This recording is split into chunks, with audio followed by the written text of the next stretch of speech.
haqqa hamdi. Alhamdulillahi hamdan katsiran thayyiban mubarakan fi. Nahmaduhu wa nasta'inuhu wa nastaghfiruhu wa nastahdihi wa natubu ilaih.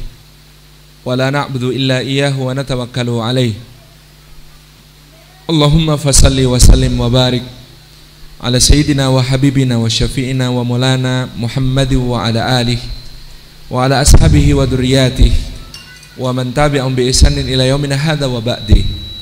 Assalamualaikum warahmatullahi wabarakatuh.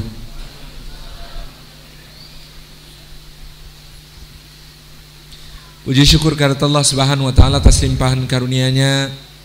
Pada pagi yang cerah ini Allah menghimpun kita di dalam satu majelis yang mudah-mudahan setiap langkah yang kita tempuh menuju ke tempat ini, tiap tapaknya menggugurkan dosa-dosa kita, meninggikan derajat kita di sisi Allah Subhanahu wa taala, dan menjadi pemudah jalan kita semua menuju ke surga. Haitsu yaqulu Rasulullah sallallahu alaihi wasallam, man salaka tariqan yaltamisu fihi ilman sahhalallahu lahu bihi tariqan ilal jannah. Siapa yang menempuh jalan untuk berakrab-akrab dengan ilmu, maka Allah Subhanahu wa taala menjadikan dengan sebab tempuhannya itu mudah baginya jalan menuju ke surga. Al-Imam An-Nawawi dalam Syarah Sahih Muslim menyebutkan, coba bayangkan hadis ini, betapa pemurahnya Allah Azza wa Jalla. Belum tentang berapa banyak ilmu yang dikaji, berapa yang dihafal, berapa nanti yang diamalkan. Sekedar setiap langkah yang ditempuh menuju ke majelis ilmu itu saja, tiap langkahnya memudahkan jalan kita menuju ke surga. Maka inilah yang tidak diremehkan sedikit pun oleh para salafus salih, di mana untuk menempuh jalan menuju ilmu mereka tidak pernah menyesal, meskipun kadang-kadang yang mereka dapatkan dari ilmu sebenarnya telah mereka tahu. Mereka menempuh jalan 3 bulan untuk mendapatkan satu hadis yang ternyata matannya sudah tahu, hanya sanadnya berbeda sedikit, begitu. Al-Imam Ahmad rahimahullah ta'ala satu hari berhaji bersama Imam Yahya bin Ma'in. Lalu setelah musim haji mereka merencanakan menuju ke Yaman, ke San'a, untuk mencatat hadis dari Imam Abdul Razzaq As-San'ani rahimahullah ta'ala, pemilik kitab Musannaf. Ternyata Imam Abdul Razzaq juga sedang berhaji. Kata Yahya bin Ma'in, lah ini orangnya di sini, kita minta saja dia duduk membacakan kitabnya, kita catat. Kata Imam Ahmad bin Hanbal rahimahullah ta'ala, ilmu yang berkah tidak diperoleh dengan cara begitu. Akan kutunggu beliau sampai selesai urusannya di Makkah. Kalau beliau pulang ke San'a, aku akan susul ke sana. Dan ternyata Imam Abdul Razzaq urusannya di Mekah banyak, sahabatnya banyak, diampirkan kemana-mana. Baru kemudian beliau pulang ke San'a, ke Yaman, dan begitu sampai di San'a, ketika Imam Ahmad nyusul, bekalnya Imam Ahmad sudah habis tuntas, gak tersisa. Sehingga beliau rahimahullah ta'ala terpaksa bekerja di Yaman itu pagi sampai siang jadi kuli di pasar. Barulah beliau duduk di majelisnya Imam Abdul Razzaq pada sore hingga malam. Bertanyalah Imam Abdul Razzaq, ini Ahmad bin Hanbal? Naam. Kenapa aku melihat kamu di sini hanya sore sampai malam? Di mana kalau pagi? Majelisnya beliau itu dari pagi sampai malam. Kalau pagi saya bekerja, Syekh. Udah gak usah bekerja, tinggal di rumah saya. Tidak apa, Syekh, saya lebih suka bekerja memenuhi kebutuhan saya. Oh, Malik dulu juga menanggung hidup murid-muridnya. Tidak apa-apa, saya juga pengen seperti Malik, kata Imam Abdul Razzaq. Seperti Imam Malik dulu, murid-muridnya itu semuanya ditanggung oleh gurunya, hidupnya. Kata Imam Ahmad, wallahi ilmu anda satu ayat lebih saya sukai daripada dunia seisinya, biarkan saya bekerja. Sudah bekerja sampai tuntas, beliau menamatkan kitab Al-Musannaf, pulang ke Baghdad. Padahal dari semua isi kitab Musannaf kebanyakannya hadisnya beliau juga sudah tahu, tetapi itu tidak pernah disesali. Karena apa? Inilah majelis ilmu yang satu langkah menujunya memudahkan jalan ke surga. Hari-hari ini banyak di antara kita kehilangan berkahnya langkah-langkah menuju ke majelis ilmu. Bukan salah bahwa teknologi memudahkan kita, internet memudahkan kita, YouTube memudahkan kita, sehingga kemudian kita ini kalau ngaji tinggal nyuwun sewu, numpuk bantal yang tinggi, geletak, kakinya jegang, handphone diangkat ke atas, setel YouTube, lihat ustadz kesayangan, tema yang disukai, celek, ngaji begini. Kalau kemudian nanti pas ngantuk geblak begitu baru bangun lagi itu. Tetapi kita menyadari ada indikator berkahnya ilmu itu menjauh ketika kita hanya mencukupkan diri dengan yang seperti itu. Indikatornya di mana? Bukan kajiannya, kajiannya baik, ustadznya baik, ilmu yang disampaikan baik. Yang kelihatan ada kehilangan berkah itu komentarnya. Kadang-kadang ada ustadz baik-baik menyampaikan ilmu di YouTube, direkam, disebarluaskan begitu ya, di bawahnya komentarnya isinya pro kontra, caci maki satu sama lain, saling menjelekkan sesama muslim, memanggil dengan gelaran-gelaran buruk, suudzon. Wah, subhanallah. Kita kehilangan berkahnya ilmu di situ. Kita kehilangan berkahnya langkah-langkah menuju ke majelis ilmu, apalagi duduk di majelis ilmu. Di mana duduknya di majelis ilmu ini ghasyyathumur rahmah, kata Nabi SAW, wa hafatsumul malaikah wa nazalat alaihimus sakinah wa dzakarahumullahu fi man indah. Dicurah-curahi rahmat Allah Subhanahu wa taala. Siapa yang dicurah-curahi rahmat Allah? Ahli majelis ilmu. Maka ahli majelis ilmu pastilah hatinya lembut. Dari mana dalilnya? Fa bima rahmatim minallahi lintalahum wala kunta faddan ghalidal qalbi lang faddu min haulik. Rasulullah itu dipuji oleh Allah sebagai orang yang mendapatkan rahmatnya Allah. Disebabkan rahmat Allah, kata Imam Ibnu Katsir, rahmat Allah kepadamu, rahmat Allah kepada mereka, lintalahum, maka engkau menjadi lembut kepada mereka wahai Muhammad sallallahu alaihi wasallam. Disebabkan engkau lembut maka engkau bisa menyampaikan risalah Rabbmu, kebenaran dari Rabbmu, al-huda wa dinil haqq, petunjuk dan agama kebenaran itu, sehingga pesannya sampai kepada penerima. Walau kunta faddan, kalau kamu kasar, ghalidal qalbi, berhati keras, sikapnya kasar, hatinya keras, lang faddu min haulik, maka mereka semua akan bubar menjauh dari sisimu. Apa akibatnya kalau mereka bubar menjauh dari sisimu? Risalahnya tidak tersampaikan, risalahnya tidak kemudian mendapatkan sambutan. Maka ini musibah yang besar. Termasuk musibah besar ahli kebenaran tapi kehilangan rahmat Allah Subhanahu wa taala. Ahli kebenaran tapi kehilangan rahmat Allah Subhanahu wa taala, sehingga mereka faddan ghalidal qalbi, sehingga menjadi orang bersikap kasar, berhati keras. Yo, kalau tidak bisa raufun dan rahimun seperti Nabi sallallahu alaihi wasallam, minimal jangan berhati keras. Sayyidina Umar itu sikapnya kasar, tapi hatinya sangat lembut. Sayyidina Umar itu duren bagi yang suka. Memang luarnya kasar, berduri-duri gitu ya, tetapi di dalamnya lembut, pulen, manis, lezat, wangi bagi yang suka. Maka lebih utama lagi menjadi manggis, kata guru saya dulu Al-Yaram Khalil, yang namanya Kanjeng Nabi itu kayak manggis. Kayak manggis kenapa? Dalamnya halus, lembut, putih, manis, luarnya merah, mengkilat, dan ada kabar gembira buat kita. Gitu ya? Ada kabar gembira buat kita.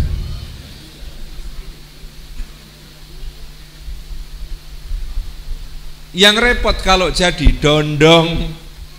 Dondong itu apa, Pak? Dondong itu luarnya halus, mengkilat gitu ya, tapi dalamnya berduri-duri, pating cere, ngingih. Kalau waktu di desa saya dulu makan dondong itu paling enak bukan dikupas, dipotong pakai pisau. Makan dondong yang paling enak, rasa aslinya keluar, tidak hilang. Itu gimana caranya, Pak? Jepitkan pintu gitu. Gitu. Nah, itu dondong itu cara makannya begitu. Abdullah bin Ubay bin Salul itu sikapnya halus tapi hatinya kasar gitu. Yang kayak begitu cocoknya jepitkan pintu gitu. Ini Masya Allah Tabarakar Rahman. Maka kita ini curahi rahmatnya Allah. Bagaimana tidak kita kemudian berada dalam majelis ilmu, datang salaman, saling senyum, gitu ya, mengucapkan salam, assalamualaikum warahmatullah, menyampaikan kepada saudara kita adanya salam sejahtera dan rahmatnya Allah, berkahnya Allah dilimpahkan untuknya. Nggak mungkin salam itu nyambung dengan ngajak gelut, assalamualaikum, ayo, nggak nyambung. Salam itu pasti dengan satu keakraban, dengan cinta, dengan ukhuwah, persaudaraan, persahabatan. Belum lagi bergandeng tangannya, berjabat tangannya. Ada salafus saleh itu dua orang saling jabat tangan kemudian saling meriwayatkan asar tentang jabat tangan. Yang satu bilang aku mendengar dari syekhku fulan, dari fulan, haddatsana fulan begini. Sungguhnya orang yang berjabat tangan maka dosa-dosa berguguran dari sela jemari mereka. Yang satu kemudian mengatakan aku juga mendengar fulan berkata haddatsana fulan, haddatsana fulan, terus gitu ya. Yang paling utama dari dua orang yang bersalaman adalah yang tidak melepaskan terlebih dahulu genggamannya, gitu ya. Akhirnya apa? Dua orang salafus saleh ini gandengan tangan terus, salaman terus, itu nggak ada yang mau melepaskan. Gimana bisa lepas ketika waktu sholat tiba takbiratul ihram gitu, baru lepas gitu. Tabarakallah. Jadi ini keindahan, keagungan yang diberikan oleh Allah Subhanahu wa taala. Majelis seperti ini fabima rahmatum minallahi lintalahum, karena kita mendapatkan rahmatnya Allah. Mudah-mudahan kita juga menjadi orang yang raufur rahim, menjadi seorang yang penuh dengan kelembutan dan penuh dengan kasih sayang kepada sesama kita, keluarga kita, tetangga kita, masyarakat kita.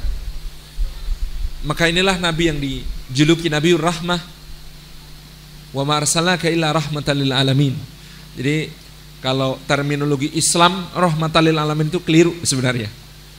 Kenapa keliru? Kalau ayatnya kita rujuk wa ma arsalnaka illa rahmatan lil alamin. Kami tidak utus engkau Muhammad melainkan agar engkau menjadi rahmat bagi semesta alam. Jadi yang rahmat semesta alam siapa? Islamnya atau Muhammad SAW? Muhammad SAW. Itulah kenapa kata Imam Al-Qurtubi dalam tafsirnya, Muhammad SAW adalah rahmat bagi semesta alam, karena yang beriman kepadanya selamat dunia akhirat. Yang tidak beriman tetap selamat di dunia dari penenggelaman dan pembenaman yang terjadi pada umat-umat sebelumnya yang mendustakan para rasul. Dia rahmat bagi semesta alam, bagi yang mukmin maupun yang ingkar kepadanya. Masya Allah gitu ya. Maka kita ini bisa menjadi rahmat bagi orang-orang di sekitar kita. Seberapa banyak kita meneladani Nabi Sallallahu Alaihi Wasallam, sebesar itu pula kita menjadi rahmat bagi orang-orang di sekitar kita. Seberapa kuat kita meladeni Rasulullah, liman kana yarjullaha wal yawmal akhir wa dzakarallaha katsira. Kata Allah Subhanahu wa taala, yang bisa meladeni Rasulullah itu kalau dia berharap jumpa dengan Allah. Seberapa besar harapan kita jumpa dengan Allah, sekuat itu pula kita meladeni Rasulullah. Wal yawmal akhir, dan seberharap apa kita jumpa dengan hari akhir, sekuat itu pula kita meladeni Rasulullah SAW. Wa dzakarallaha katsira, dan seberapa banyak kita berzikir kepada Allah, itu pula, sekuat itu pula kita mampu meladeni Rasulullah SAW. Kenapa orang ingin jumpa Allah? Karena iman. Maka sekuat apa kita beriman, sekuat itu pula kita meladeni Rasulullah. Kenapa orang ingin jumpa hari akhir? Karena dia beramal saleh. Kalau beramal salah nggak pengen jumpa hari akhir, kenapa?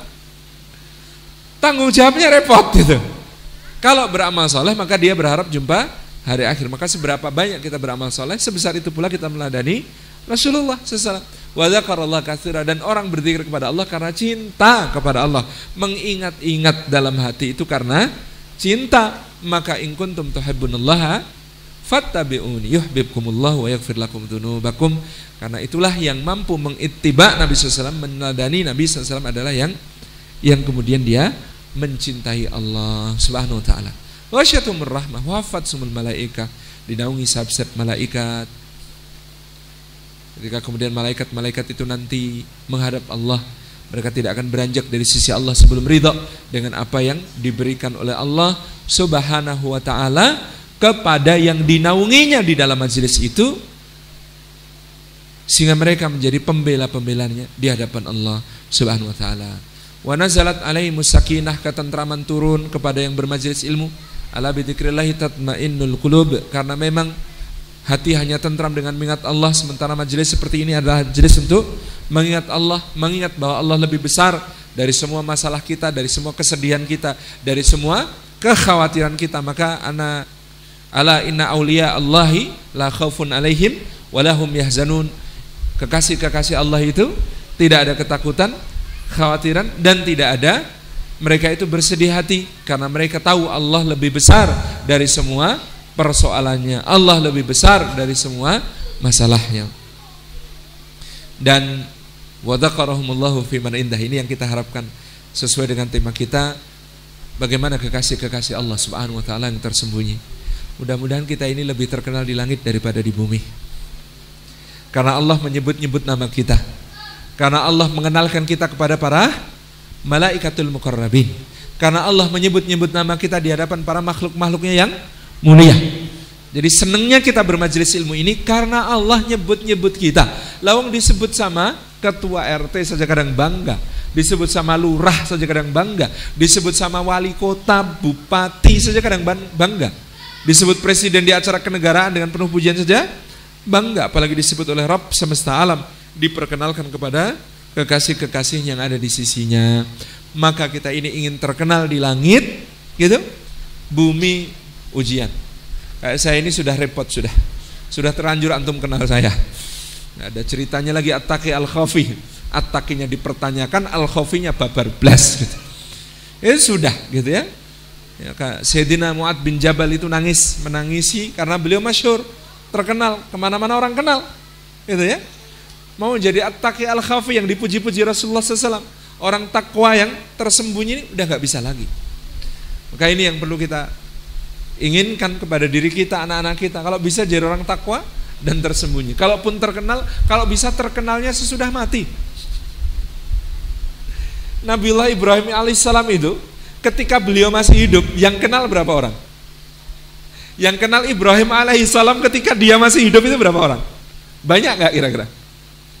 Enggak banyak. Tetapi doa beliau, waja'alli lisana sidqin fil akhirin, ya Allah jadikan aku buah tutur yang baik pada orang-orang yang terkemudian. Maka sekarang ini miliaran orang seluruh dunia nyebut-nyebut nama Ibrahim setiap hari berulang kali. Kama shallaita ala Ibrahim wa ala ahli Ibrahim, kama barakta ala Ibrahim wa ala ahli Ibrahim. Ini kekasih Allah yang sejati yang begini, yang disebut-sebut orang sesudah kematiannya. Ketika hidup enggak terkenal enggak apa-apa, malah selamat. Karena terkenal ketika hidup itu tambahan ujian, tambahan keruwetan, tambahan urusan itu. Ini yang saya selalu diingatkan oleh istri saya. Saya senang istri saya itu belak-belakan ingatin tuh. Bah, ambok di luar orang kagum sama Abah, seneng sama Abah, cinta sama Abah. Nanti di akhirat semua persaksian mereka bahwa Abah baik itu, kalau aku bilang bel gedes, rampung semua Abah. Saksi utamanya itu aku kok, gitu. Kata istri saya begitu. Saksi utama itu aku sama anak-anak sama tetangga sebelah itu. Kalau mereka bilang Abah itu prek gitu, nah selesai Bah, selesai. Ambok seluruh dunia muji-muji, tidak ada urusan. Yang persaksian utama yang akan didengarkan. Tetapi kok kalau aku bilang Abah baik, terus seluruh dunia juga ikut bilang Abah baik, nah persaksian mereka menguatkan gitu. Jadi kalau enggak, yang paling tahu siapa Abah aku. Itu ya, Masya Allah, Tabarakar Rahman. Bagaimana kemudian kita ini betapa jadi orang terkenal, ndak ada bagusnya wong yang bikin orang dia lihat sebagai orang baik itu karena Allah menutupi aib-aibnya, karena Allah menyembunyikan berbagai keburukannya, karena Allah tidak membongkar dosa-dosanya. Subhanallah, Tabarakar Rahman. Ini yang kemudian harus kita senantiasa sadari. Tapi seperti tadi Sayyidina Mu'ad bin Jabal menangisi keterkenalan. Keterkenalan ini ujian yang tambahan, tetapi mudah-mudahan kalaupun terlanjur terkenal gitu ya, nanti kalau kita mati yang muncul berikutnya adalah tambahan-tambahan cerita tentang kebaikannya. Seperti cicit Nabi sallallahu alaihi wasallam, Sayyidina Ali Zainal Abidin bin Husain bin Ali bin Abi Thalib, itu selama hidup sudah dikenal sebagai orang yang sangat mulia, karim, dermawan, zahid, wara, ahli ibadah. Bahkan Zainul Abidin itu gelar yang diberikan oleh imamnya tabi'in Madinah, Imam Sa'id bin al-Musayyib. Beliau mengatakan inilah Zainul Abidin, inilah yang menjadi penghias para ahli ibadah. Inilah mahkotanya para ahli ibadah, Ali Zainal Abidin bin Husain bin Ali bin Abi Thalib. Tapi begitu beliau wafat, tambahan cerita tentang kebaikannya itu tumpuk-tumpuk gitu ya. Jadi penduduk Madinah itu sudah saking terbiasanya mendapatkan kadang-kadang berbagai macam bingkisan di depan rumah mereka, makanan, pakaian di berbagai kesempatan. Setelah Ali Zainal Abidin bin Husain bin Ali bin Abi Thalib wafat, kok nggak ada lagi paket-paketan semacam itu? Ini mana? Lalu orang-orang pun curiga, jangan-jangan yang selama ini ngasih adalah beliau radhiyallahu anhu. Maka kemudian bersaksilah orang yang memandikan jenazahnya, lah iya, mungkin begitu, wong saya itu mendapati punggung beliau itu ngapal kayak kuli. Jangan-jangan beliau yang tiap malam bagi-bagi berbagai macam bingkisan dengan memikulnya sendiri. Oh iya, coba cek gudangnya. Betul, di gudangnya sudah disiapkan banyak bingkisan lain yang belum sempat dibagi. Tabaraka rahman. Jadi ada orang yang menambah-nambahkan cerita kebaikan-kebaikan tentang kita. Begitu kita wafat, itulah yang kita harapkan. Inilah At-Taqi Al-Khafi. Tadi yang sudah disebutkan hadisnya oleh beliau, berapa banyak hamba-hamba Allah yang tidak dikenal, yang kalau ngelamar pasti ditolak, kalau ngasih syafaat, ngasih rekomendasi nggak akan diterima, datangnya tidak disadari, hilangnya tidak dicari, kusut masai rambutnya, lusuh pakaiannya, begitu ya. Tetapi kalau dia bersumpah dengan nama Allah Subhanahu wa ta'ala, maka dia diijabah seketika oleh Allah Subhanahu wa ta'ala. Rasulullah sallallahu alaihi wasallam pada suatu hari duduk di Masjid Nabawi bersama para sahabat radhiyallahu anhum ajmain. Masuklah seorang lelaki, gagah perawakannya, indah pakaiannya, gitu ya. Sangat wangi dan rapi penampilannya. Mengambil saf terdepan, terkemuka, disambut orang, disukai, dicintai. Lalu Nabi sallallahu alaihi wasallam bertanya kepada para sahabat radhiyallahu anhum ajmain, bagaimana menurut kalian orang ini? Orang ini kalau melamar pasti diterima, kalau memberi syafaat pasti diperhatikan, kalau berjalan diiring orang, kalau duduk dikerubungi orang. Masya Allah. Lalu datang yang berikutnya, yang berlawanan 180 derajat dalam soal penampilan dengan yang pertama. Kusut masa rambutnya, lusuh pakaiannya, dalam keadaan yang lemah, lesu, letih wajahnya. Maka Nabi SAW bertanya, bagaimana menurut kalian orang yang ini? Ini kalau ngelamar pasti ditolak ya Rasulullah. Ini kalau ngasih syafaat gak bakalan diterima. Ini begini. Maka Nabi SAW mempersaksikan, ketahuilah satu orang yang belakangan ini lebih baik daripada sepenuh bumi orang yang pertama. Lebih baik daripada sepenuh bumi orang yang pertama. Masya Allah. Di keadaan yang semacam ini membuat kita yakin Allah Subhanahu wa ta'ala, kata Sayyidina Umar bin Khattab radhiyallahu anhu, menyembunyikan kekasih-kekasihnya di antara makhluk-makhluknya, sebagaimana dia menyembunyikan Lailatul Qadar di antara malam-malam Ramadan. Semua malam Ramadan itu istimewa, mulia. Tetapi yang namanya Lailatul Qadar itu yang paling mulia dan paling istimewa, dirahasiakan oleh Allah Subhanahu wa ta'ala di antara semua malam Ramadan itu. Ada ciri-ciri yang kadang-kadang kita bisa nebak-nebak. Oh, kayaknya sekarang wong ganjil loh malamnya, gitu ya. Oh, ini wong malam 27 gitu. Oh, tadi malam ini kayaknya wong sekarang cerah gitu. Kita bisa nebak-nebak, tapi tidak pernah bisa memastikan yang mana yang kekasih Allah Subhanahu wa ta'ala. Baik, Bapak Ibu yang dirahmati Allah, karena judulnya kisah-kisah, nanti kita ceritakan beberapa kisah gitu ya. Mudah-mudahan menjadi satu pelajaran bagi kita untuk senantiasa memahami apa yang difirmankan oleh Allah Subhanahu wa taala ini. Jadi intinya, A'udzubillahi minasyaitonirrajim. Ya ayuhan nas, inna khalaqnakum min dzakari wa untha wa ja'alnakum syu'uban wa qabaila lita'arafu. Inna akramakum 'indallahi atqakum. Innallaha alimul khabir. Sadaqallahul azim. Dalam surah Al-Hujurat ayat yang ke-10 Allah Subhanahu wa taala mengatakan, wahai manusia, sungguhnya kami menciptakan kalian berbangsa-bangsa, bersuku-suku, berbeda warna kulit, berbeda bahasa, lita'arafu, supaya kalian saling mengenal satu sama lain. Inna akramakum indallahi atqakum, karena yang paling mulia di antara kalian di sisi Allah adalah yang paling bertakwa. Dan sesungguhnya Allah Subhanahu wa taala adalah zat yang maha mengetahui lagi maha mengerti. Nah, jamaah yang dimuliakan oleh Allah Subhanahu wa taala, menurut Imam As-Suyuti dalam Lubabun Nuqul fi Asbabin Nuzul, ayat ini turun tentang Sayyidina Bilal radhiyallahu anhu ketika beliau naik ke Ka'bah dan kemudian mengumandangkan adzan pada hari Fathu Makkah. Jadi pada hari Fathu Makkah, Bilal mengumandangkan adzan di atas Ka'bah atas perintah Nabi sallallahu alaihi wasallam, sehingga Attab bin Usaid, seorang yang baru saja masuk Islam di antara Tulaqa Makkah, itu mengatakan, bapakku beruntung tidak melihat pemandangan hari ini. Bapakku beruntung dia tidak melihat pemandangan hari ini. Pemandangan apa? Seorang budak berkulit hitam naik ke atas Ka'bah mengumandangkan adzan. Memangnya Muhammad ini tidak punya orang lain untuk disuruh mengumandangkan adzan. Kenapa harus budak berkulit hitam ini? Jadi itu sesuatu yang sangat menyinggung perasaan kebanggaan jahiliyah orang-orang Quraisy. Bagaimana bisa Bilal yang budak berkulit hitam ini mengumandangkan adzan dengan menaiki Ka'bah Baitullah yang mulia? Maka Allah Subhanahu wa taala turunkan ayatnya bahwasanya inna akramakum indallahi atqakum, yang paling mulia di antara kalian di sisi Allah adalah yang paling bertakwa. Jadi kita ini tidak boleh mengukur kemuliaan dari warna kulit, mengukur kemuliaan dari suku bangsa, mengukur kemuliaan dari nasab keturunan, mengukur kemuliaan dari harta dan kedudukan, mengukur kemuliaan dari jabatan dan pengaruh. Tidak, semua itu tidak diizinkan Allah untuk mengukur kemuliaan.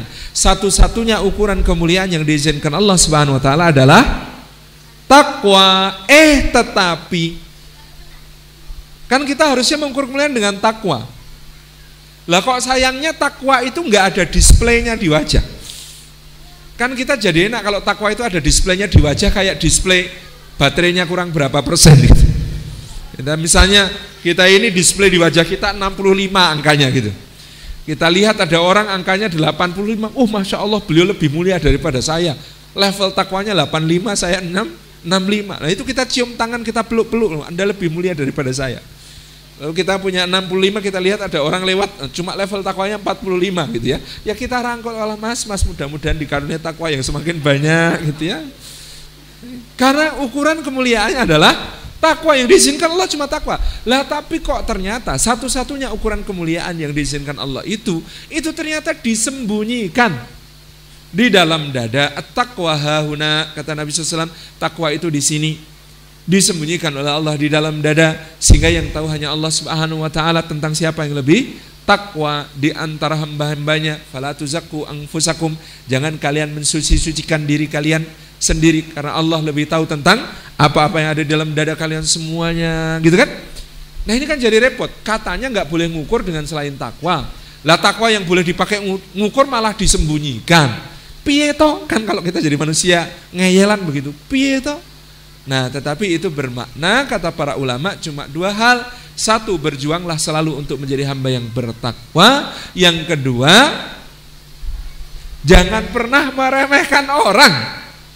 Jangan pernah memandang rendah sesama hamba Allah, karena kita tidak tahu siapa yang lebih takwa, dan dengan itu pula kita tidak tahu siapa yang lebih mulia.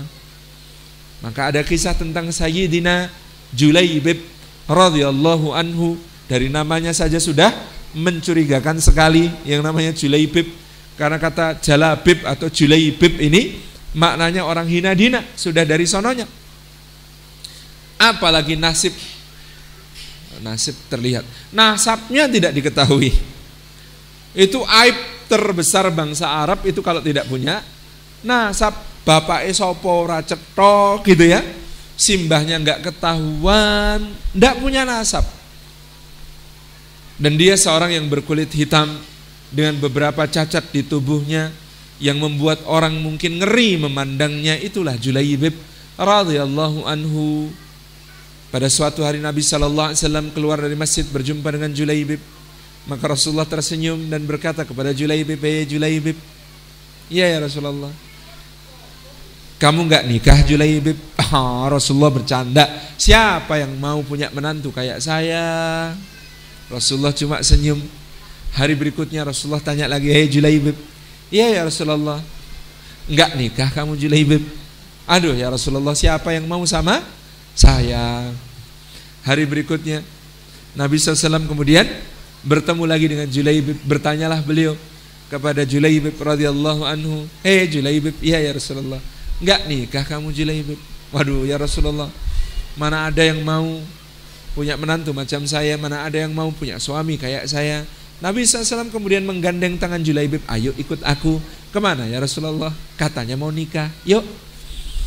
Dibawalah oleh Nabi SAW ke rumah seorang Ansar, seorang tokoh Ansar yang memiliki seorang putri yang cantik jelita. Maka Nabi SAW melamar wanita itu. Tuan rumah senangnya luar biasa. Masya Allah ya Rasulullah, Masya Allah Tabarakar Rahman, indah sekali hari ini, keberuntungan yang luar biasa.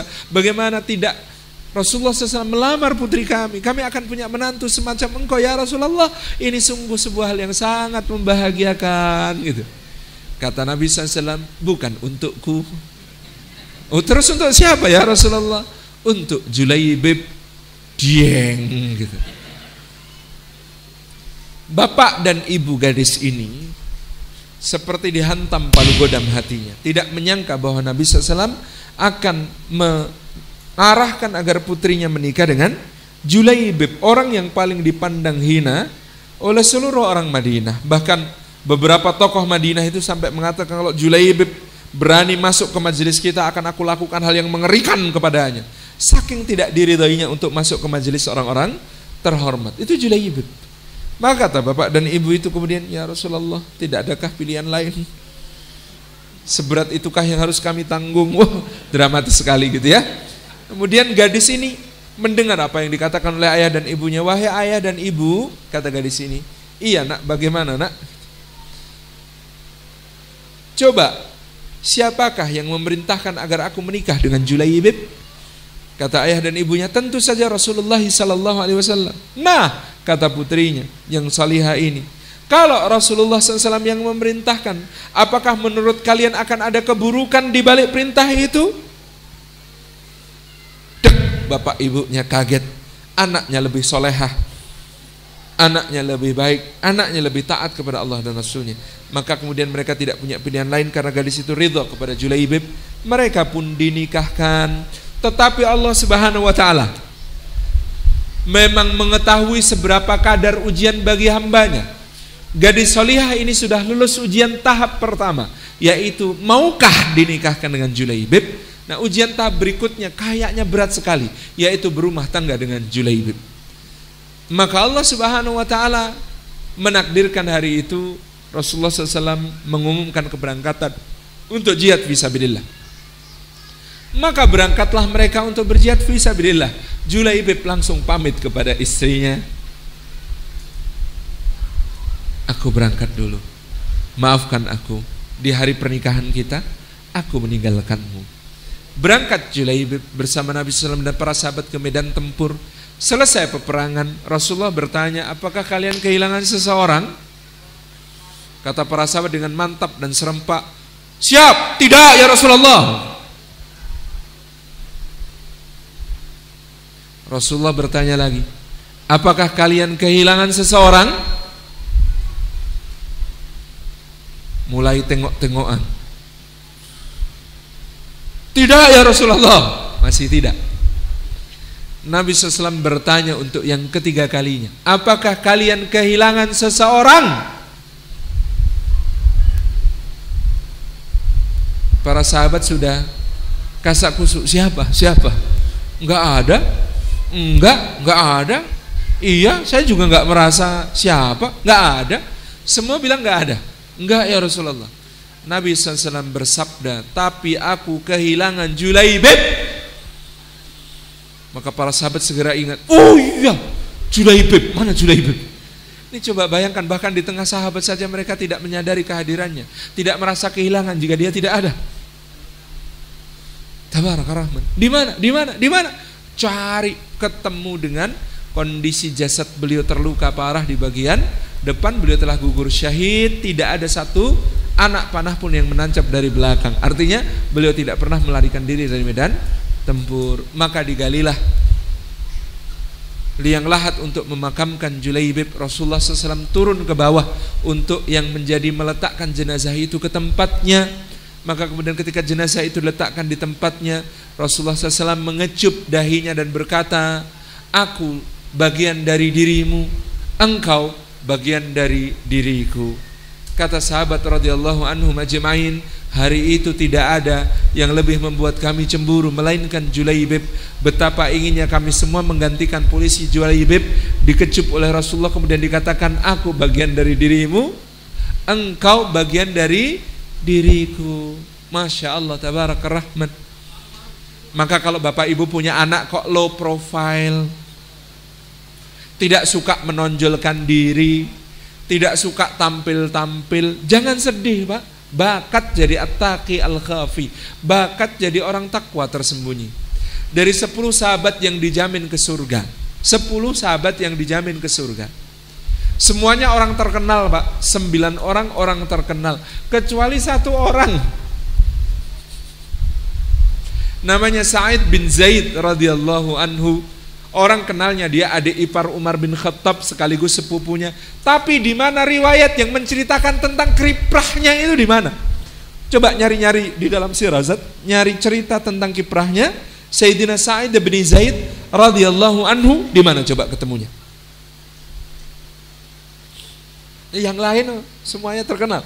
Sayyidina Abu Bakar As-Siddiq, Sayyidina Umar bin Khattab, Utsman bin Affan, Ali bin Abi Thalib, Talhah, Zubair, Sa'ad bin Abi Waqqas, Abdurrahman bin Auf, Abu Ubaidah bin Al-Jarrah. Ini 9 terkenal semua. Kiprahnya dalam sejarah luar biasa dahsyat semua. Cari-cari coba kisah tentang Sayyidina Sa'id bin Zaid radhiyallahu anhu.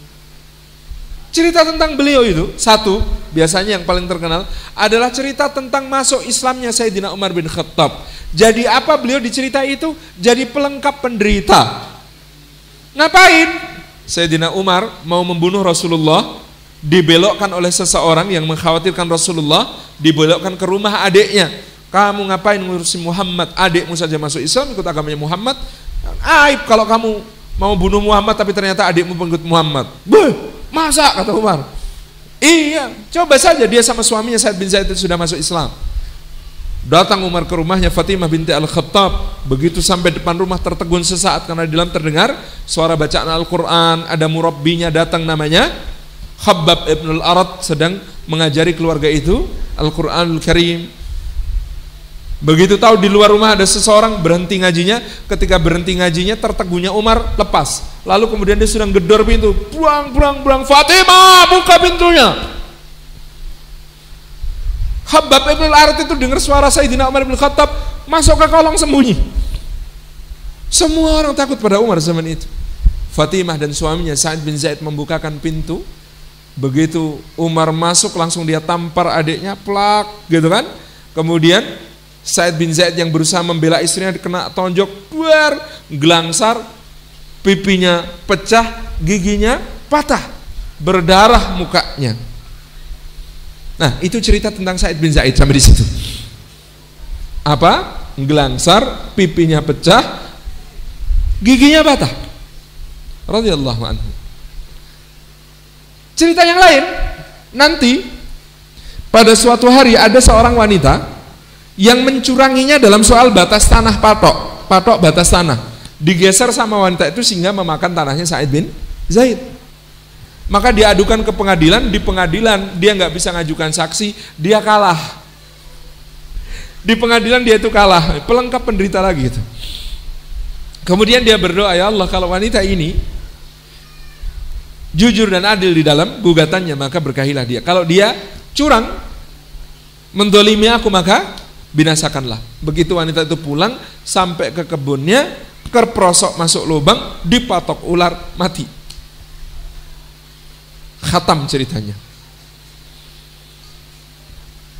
Gak ada cerita tentang Sa'id bin Zaid ketika perang Badar ngapain, ketika perang Uhud ngapain, ketika perang Khandaq ngapain, ketika kemudian Sulhul Hudaibiyah dan Bai'atur Ridwan ngapain.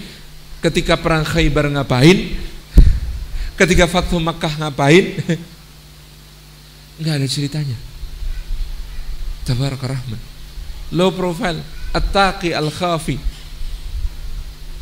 Jadi memang Bapak Ibu rahmati Allah, salah satu tugas kita ini mengenalkan sahabat-sahabat Nabi SAW ini kepada anak-anak kita sejak kecil supaya mereka bisa mengidentifikasi diri, aku tuh mirip siapa, kan gitu.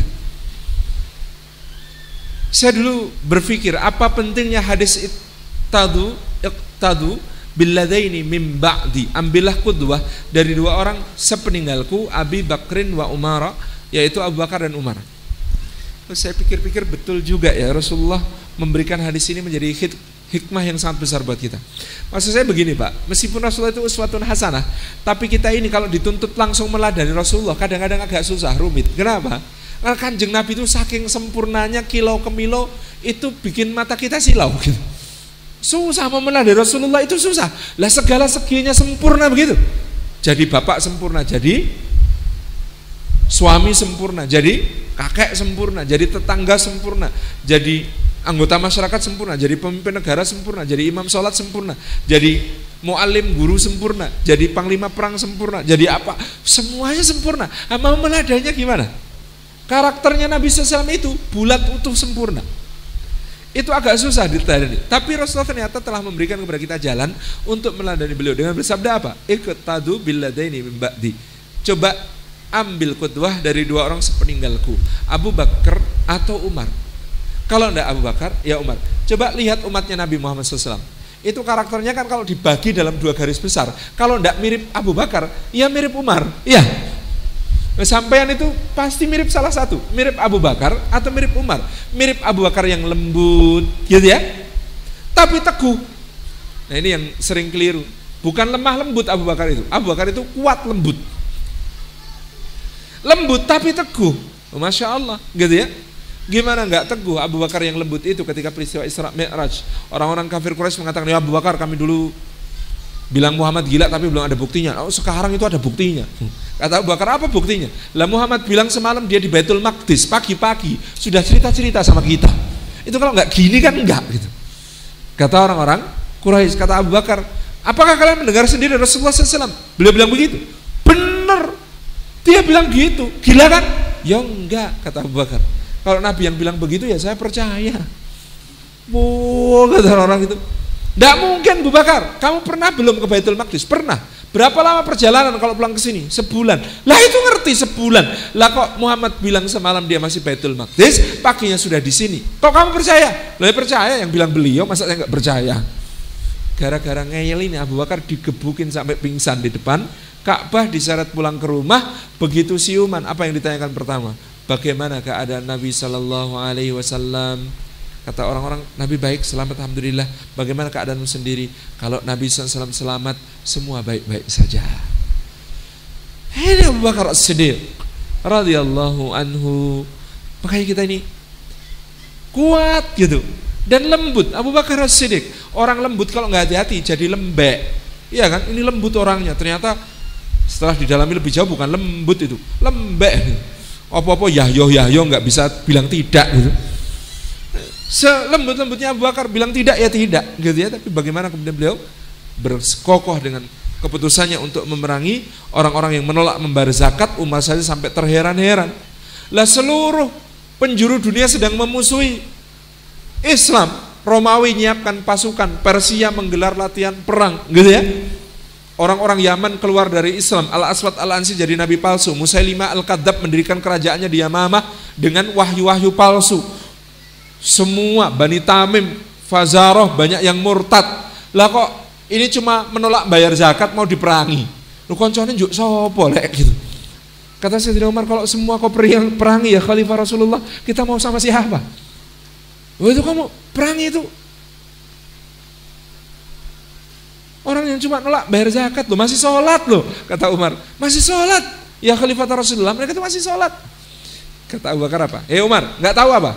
Di dalam Quran perintah sholat sama zakat disatukan sama Allah. Wa aqimus shalah wa atuz zakah. Kalau ada orang yang mau memisahkan sholat dengan zakat akan kuperangi sampai habis. Abu Bakar As-Siddiq. Lu katanya ini lembut, kok galak gitu.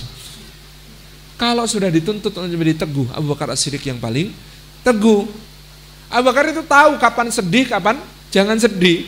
Wong mau ditinggal Rasulullah sudah nyicil sedih duluan. Dibacakan surah An-Nasr semua, takbir, Abu Bakar nangis. Loh, kok nangis kenapa? Loh, kalau datang pertolongan Allah dan kemenangan, manusia berbondong-bondong masuk agama Allah, selesai tugas beliau. Kalau selesai tugas beliau ya kita bakal ditinggal. Orang-orang padahal masih takbir, Allahu Akbar, datang pertolongan Allah, kemenangan, manusia berbondong-bondong masuk agama Allah. Gitu kan? Nabi SAW berkhutbah, seorang hamba diberi pilihan, apakah menjadi nabi dan raja ataukah rasul dan hamba. Lalu hamba itu diberi pilihan, apakah bersama orang-orang yang dicintai ataukah ar-rafiqul a'la. Maka dia memilih ar-rafiqul a'la, ar-rafiqul a'la. Nangis lagi, kata Abu Sa'id Al-Khudri, no nangis sih, kenapa sih itu? Syekh kita ini kenapa? Rasulullah cuma cerita ada orang diberi pilihan kok nangis. Kata Abu Bakar, enggak tahu kalian, yang diberi pilihan itu beliau milih rafiqul a'la, berarti sebentar lagi mau pulang ke sisi Allah Subhanahu wa taala. Nangis-nangisnya dihabisin duluan. Begitu hari Rasulullah wafat, semua nangis, semua ngomyang, semua nggak karuan sampai Sayyidina Umar menghunus pedang di depan rumah Nabi. Ayo, mana yang bilang Rasulullah wafat? Sini, ku potong lidahnya. Munafik dia, bohong dia. Saya bilang Rasulullah wafat. Rasulullah itu cuma menghadap Allah, nanti pulang. Dulu Musa juga menghadap Allah 40 hari dibilang mati. Akhirnya Musa pulang. Ayo, siapa yang mau bilang Rasulullah wafat? Maju sini. Bayangkan Umar bin Khattab sampai ngomyang karena nggak kuat menahan duka bahwa Rasulullah sudah wafat.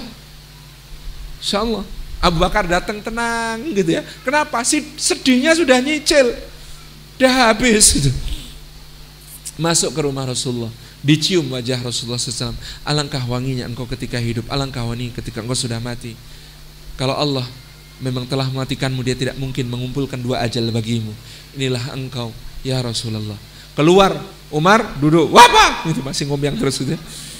Umar duduk, enggak mau duduk, langsung Abu Bakar pergi ke tempat yang agak tinggi, beliau berkhutbah mengatakan amma ba'du, siapa yang menyembah Muhammad, Muhammad mati.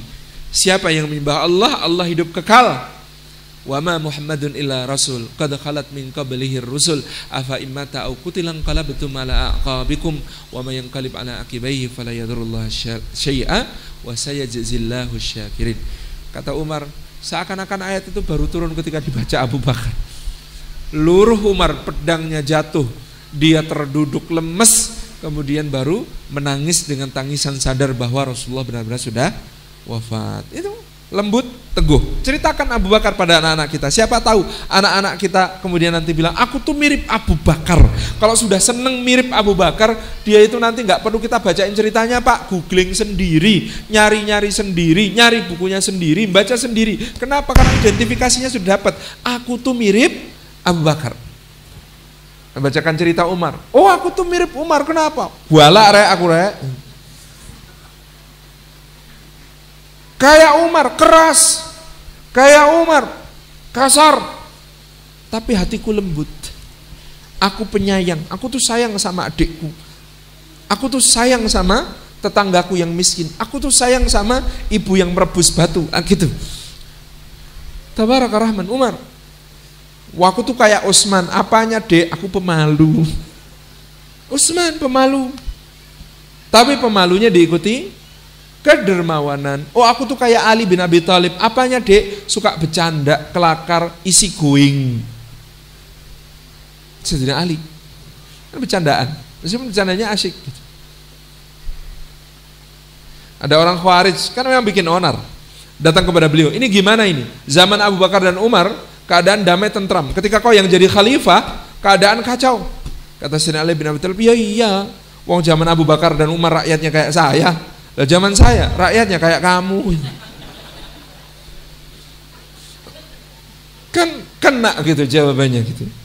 Ketika Abdurrahman bin Muljam menghantamkan pedangnya ke kepala beliau radhiyallahu anhu, darah mengucur sampai ke jenggot beliau, menetes-netes. Beliau bertanya, ini darah siapa? Darah engkau ya Amirul Mukminin. Siapa yang membunuhku? Ini orangnya, Abdurrahman bin Muljam. Kenapa kau membunuhku ya saudara? Pedang itu harganya 1000 dirham. Kulumuri dengan racun seharga 1000 dirham. Aku berdoa di multazam untuk supaya pedang itu membunuh orang paling hina di muka bumi, orang paling celaka di muka bumi. Kata Ali bin Abi Thalib, oh insya Allah doamu terkabul. Hei Hasan, nanti kalau aku mati, tolong orang ini dikisos pakai pedangnya sendiri, agar orang paling celaka mati oleh pedang ini. Gitu. Insya Allah. Itu jelang wafat masih bercandaan begitu. Ini candanya benar. Tabarakallah Rahman. Itu bercanda. Tapi orang bercanda kalau nggak hati-hati, jadi nggak serius segala hal.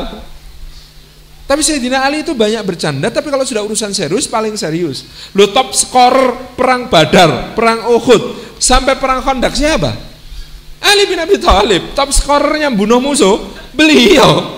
Gitu ya. Ini kalau orang suka bercandaan doang tapi nggak top skor, ya mana bercandaannya gitu. Sayyidina Ali bercandaan iya, tetapi top skor gitu. Insya Allah ya. Ada yang bilang, aku kayak Tolha, kenapa kok kayak Tolha? Betah sakit. 70 luka, jemari hilang 2, tempurung lutut hilang 1, tubuh bersimbah darah masih bisa melindungi Nabi SAW dan mengatakan, ya Rabbi khud bidami hatal yaum hatta tardo, ya Allah ambil darahku hari ini sampai kau ridho. Ketika Nabi SAW akan dinaikkan ke sebuah batu, kepelorot 3 kali, Tolha dengan badan yang sudah berlumuran darah ambruk di bawah batu, kemudian mengatakan, ya Rasulullah naiklah ke batu dengan bertumpu pada tubuhku, sampai Rasulullah nangis mengatakan, aujabat Tolha, aujabat Tolha, Tolha wajib masuk surga, Tolha wajib masuk surga. Masuk surga kok wajib Pak? Kayak Anda dibilang terancam kumlot. Wah, ini kuliahnya terancam kumlot. Insyaallah. Itu kan luar biasa gitu ya beliau radhiyallahu anhu. Oh aku ini terengginas ahli bela diri. Oh kayak Zubair ya.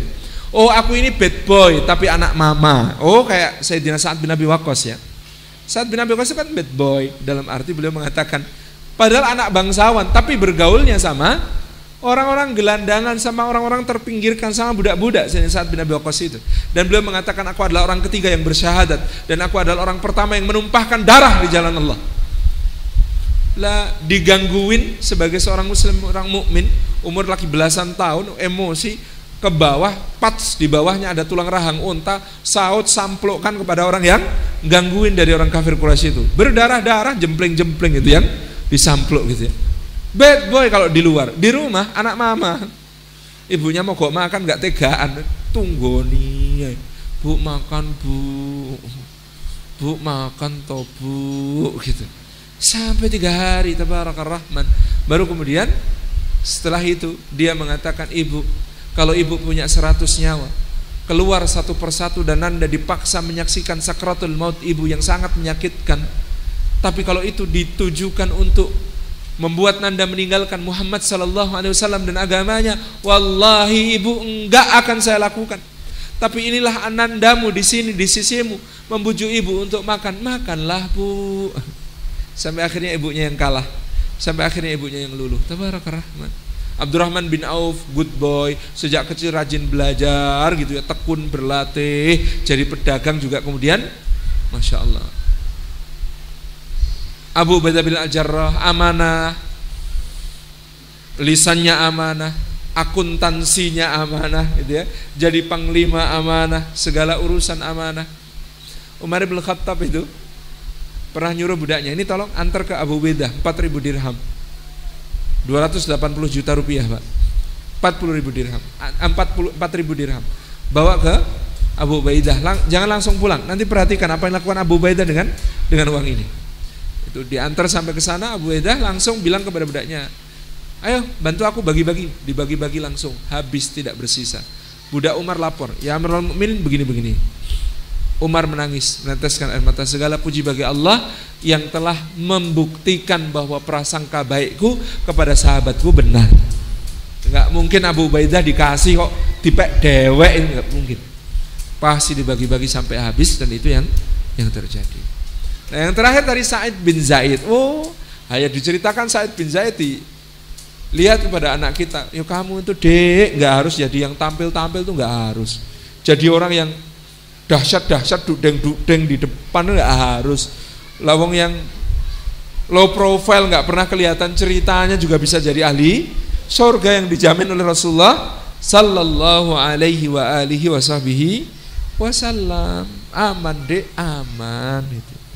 Inilah kekasih Allah Subhanahu wa taala yang tersembunyi. Pada masa Sayyidina Muawiyah bin Abi Sufyan radhiyallahu anhu, orang-orang beristisqa di Damaskus, memohon hujan kepada Allah. Sudah berhari-hari istisqa dipanjatkan, hujan belum turun-turun. Sampai satu hari ada seorang tuan melihat budaknya di tengah malam ternyata bangun dan qiyamul lail. Budak ini kemudian berdoa kepada Allah, mengucapkan satu kalimat yang menakjubkan tuannya. Kata budak ini, "Ya Allah, demi cintamu kepada aku, turunkanlah hujan. Sungguh umat Muhammad SAW sudah kekeringan, kehausan. Ya Allah." Gluduk, gluduk, gluduk, gluduk, gluduk. Hujannya deras banget turun. Begitu orang ini menghentikan doa, tuannya kaget. Dia tegur budaknya, kamu tadi bilang apa? Kaget budak ini. Lah, kok tuan di sini? Iya, tuan sejak tadi lihat saya. Iya. Apa yang kamu lakukan? Kamu tidak malu sama Allah. Kamu bilang, demi cintamu padaku ya Allah. Bagaimana kau tahu Allah mencintaimu? Kenapa tidak kau katakan saja, demi cintaku padamu ya Allah? Kata budak ini, kalau saya bilang demi cintaku padamu ya Allah, cinta saya untuk Allah belum tentu benar, belum tentu jujur. Maka tadi saya bilang demi cintamu padaku ya Allah. Dari mana kau tahu Allah mencintaimu? Allah membangunkan saya setiap malam untuk bermesraan dengannya, maka itu pasti Allah mencintai saya. Tapi lalu budak ini menghadap ke arah lain, kemudian menghadap ke arah kiblat, berpaling dari tuannya, kemudian dia berkata, "Ya Allah, tabir yang menutup hubungan kita di mata hamba-hambamu sudah kau buka. Aku tidak akan sanggup hidup lagi sesudah ini ya Allah. Maka matikan aku sekarang ya Allah." Tiba-tiba dia tertelungkup, wafat pada saat itu. Jadi kata dia, tabir yang menutup hubungan di antara kita, hubungan rahasia di antara kita, antara aku dengan engkau ya Allah, sudah kau buka. Tuanku melihat kita. Maka ya Allah, aku tidak akan sanggup hidup lagi sesudah ini. Maka matikan aku. Dia bersumpah kepada Allah untuk dimatikan pada saat itu. Dia dimatikan pada saat itu. Tabarakar Rahman. Kisah para salihin yang dicintai oleh Allah Subhanahu wa ta'ala, para atqiyaul akhwiya. Maka Nabi SAW itu pernah mewasiatkan kepada Sayyidina Umar bin Khattab dan Ali bin Abi Thalib untuk nanti akan datang seorang at-taqi al-khafi, orang bertakwa tapi tersembunyi, hampir-hampir nggak ada yang kenal, namanya Uwais al-Qarni dari Yaman. Dia akan datang dalam sebuah rombongan haji. Kalau kalian sempat bertemu dengannya, kata Nabi SAW, mintalah didoakan olehnya. Mintalah didoakan olehnya. Bayangin Umar sama Ali dipesani begitu. Setiap tahun ketika musim haji, Umar tuh nyari-nyari rombongan dari Yaman. Mana rombongan dari Yaman? Ada nggak di antara kalian namanya Uwais al-Qarni? Kata orang Yaman, nggak ada. Tahun berikutnya ditanya lagi, ada rombongan Yaman mana? Ada Uwais al-Qarni? Enggak. Terus begitu ya sampai satu hari Umar bin Khattab bertanya, ada enggak di rombongan kalian namanya Uwais al-Qarni? Oh, yang tukang ngangon itu, yang ini berangkat gendong ibunya itu, dia tetap masih tugasnya ngangon-ngangon itu di Padang, enggak gabung sama kita-kita. Wong dia itu memang bukan bayar ONH gitu ya. Ya cuma petugas angkut-angkut lah itu istilahnya. Dia itu naik haji bukan karena mampu naik haji gitu ya, naik haji karena Katot disuruh ngurusin hewan-hewan hadyu gitu. Itu ya dia ngurusin hewan-hewan hadyu itu di padang gembalaan gitu. Umar bin Khattab bergegas lari cepat sekali menuju ke tempat penggembalaan. Bertanya dia, siapa namamu? Aku hamba Allah. Enggak, aku ingin tahu namamu. Uwais. Kalau begitu doakanlah kami. Kaget dia. Apa? Siapa engkau ini? Sehingga kemudian minta doakan olehku. Aku juga hamba Allah, kata Umar. Aku cuma dapat pesan dari hamba Allah yang paling mulia supaya meminta didoakan olehmu. Aku tidak mengerti. Aku tidak mengerti.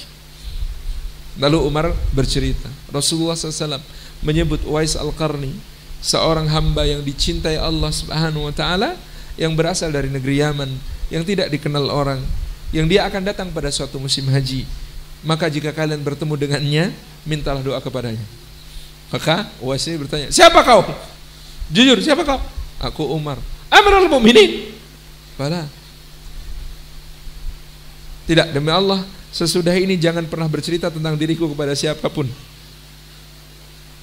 Aku akan mendoakanmu, tetapi kau janji kepadaku, jangan kau buka tentang diriku kepada siapapun, apalagi kepada kaumku. Gitu, Masya Allah. Kekasih-kekasih Allah yang tersembunyi, gitu ya. Jadi Bapak Ibu yang dirahmati oleh Allah Subhanahu wa taala, Imam Hasan Al-Basri rahimahullahu taala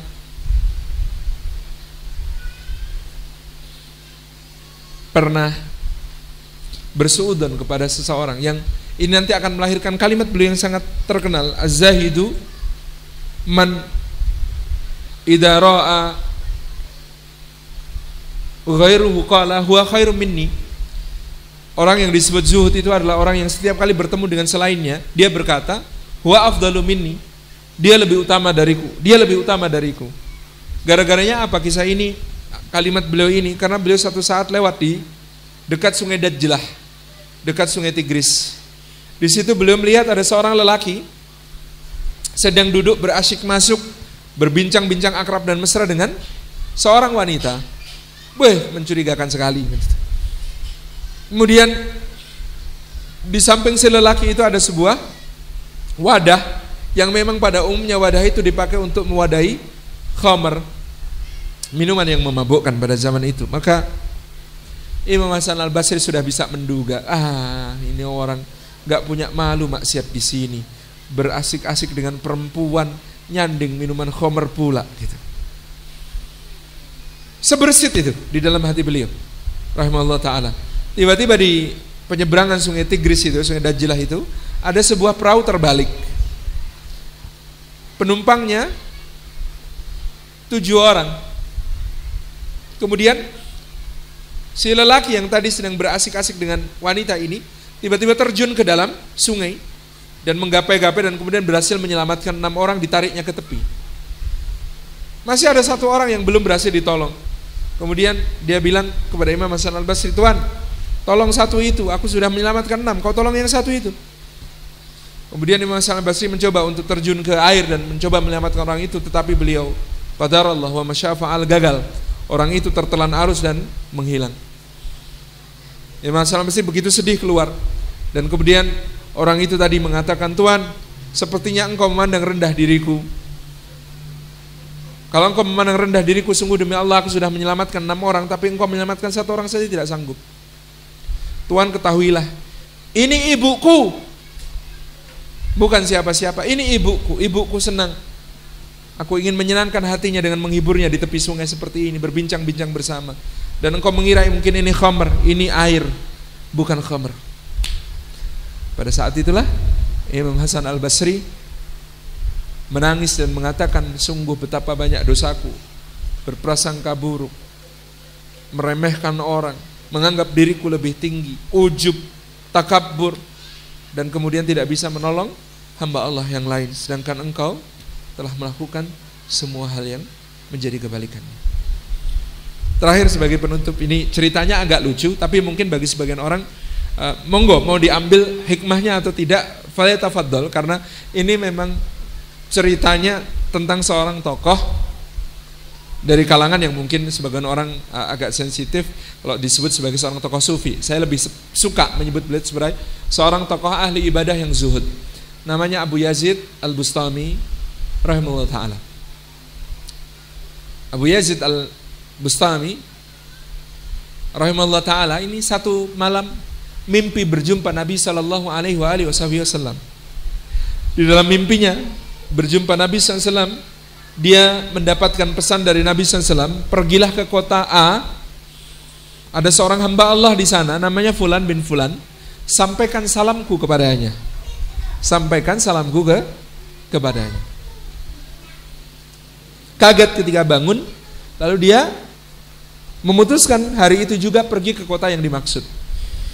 Pergilah beliau ke kota yang dimaksud, sampai di kota yang dimaksud, dia tanya tentang orang ini. Lalu orang-orang berkomentar negatif tentang orang yang dituju ini. Jangan syekh, Anda seorang ahli ibadah, zuhud, alim, faqih, Anda jangan bertemu orang seperti itu. Lah kenapa memangnya orang ini? Lah orang ini ba'da isya sampai jelang subuh kerjaannya nongkrong di warung minum. Jangan temui, orang nggak tahu di mana aktivitas sehari-harinya juga nggak tahu. Tahu-tahu pokoknya ba'da isya itu pergi ke warung minum itu duduk sampai jelang subuh. Nggak usah itu, nggak usah ditemui. Nah, akhirnya beliau menahan diri, beliau beriktikaf di Masjid Jami, kemudian malamnya tidur. Ketika tidur Rasulullah datang lagi dalam mimpi beliau. Rasulullah SAW bertanya, kenapa belum kau sampaikan salamku? Kaget dia, hari berikutnya, wah saya ini kebebanan harus menyampaikan salam ya kepada orang itu. Ya tapi enggak mungkin salam untuk orang kayak begitu. Enggak, mungkin salah orang, tunggu dulu. Coba nanti kita cari info orang lain mungkin gitu ya.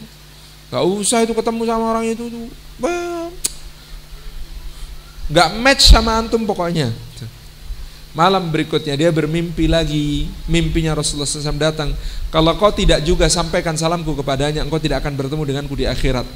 Wah agak celaka ini kata beliau. Kalau sampai gak ketemu Nabi SAW di akhirat, celaka saya gitu ya. Akhirnya kemudian dia beranikan, malamnya dia nyamar pakai baju yang agak berbeda, bukan baju ulama yang imamahnya besar, yang jubahnya besar gitu ya, pakai baju biasa saja. Kemudian dia dengan langkah sangat ragu-ragu, takut, gelisah, cemas, resah campur aduk jadi satu gitu ya. Itu mencoba masuk ke tempat kedai minum itu. Seumur hidup belum pernah masuk ke kedai minum. Kan horor bagi dia gitu ya. Tempat kayak gitu tuh horor banget bagi dia. Begitu dia masuk gitu ya, kemudian duduk sebentar sudah ditawari minum apa gitu macam-macam gitu. Tapi dilihat ada orang di pojok cuma dingklu, diam gitu ya. Kayaknya ngapain gitu, itu orang ngapain gitu. Tapi mana si fulan itu, yang mana juga dia, waduh nah gimana ya. Terus kemudian nggak lama duduk di situ nggak betah, Abu Yazid bangkit. Ketika dia bangkit, orang yang tadi diem tadi berkata, ya Aba Yazid. Wih, kaget dia, kok tahu nama saya? Mendekatlah dia, Anda tahu nama saya? Tahu lah. Lawang katanya ada titipan buat saya toh. Kok tahu juga? Tahu. Coba apa titipannya? Nangis Abu Yazid. Rasulullah SAW menitipkan salam kepada Anda. Wa alaiki wa alaihi salam. Wa alaika wa alaihi salam. Wa rahmatullahi ta'ala wa barakatuh wa ridwanu. Nangis orang yang dititipi salam itu. Nangis orang yang kemudian salam dititipkan untuknya itu. Nangis. Abu Yazid selalu tanya, Anda kok nangis malah? Ini ceritanya bagaimana? Kenapa Rasulullah bisa menitipkan salam kepada saya untuk orang seperti Anda yang katanya setiap hari duduk di warung minum khamr ini dari ba'da isya sampai jelang subuh. Kata orang ini, gini tak cerita ini, di sini ini dulu ada 40 orang yang suka minum khamr mabuk bareng-bareng. Saya dekati satu-satu, saya ajak ngobrol apa masalahnya, sampai saya sadarkan, saya insafkan. Nah sekarang sudah 32 yang insyaf, sisanya tinggal 8. Nah kalau Rasulullah sudah titip salam ke kamu buat saya gitu ya, berarti tugas saya di sini selesai. Itu yang 8 jatah kamu ya. Wassalamualaikum gitu.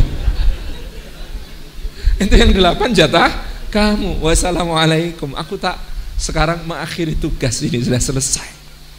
Tabarakar Rahman. Bapak Ibu dirahmati Allah, wallahu a'lam tentang kisah ini, tetapi saya kira kita bisa mengambil ibrah. Jangan pernah meremehkan orang lain. Marilah kita melihat dengan pandangan yang jernih bahwa kita ini makhluk yang banyak berdosa.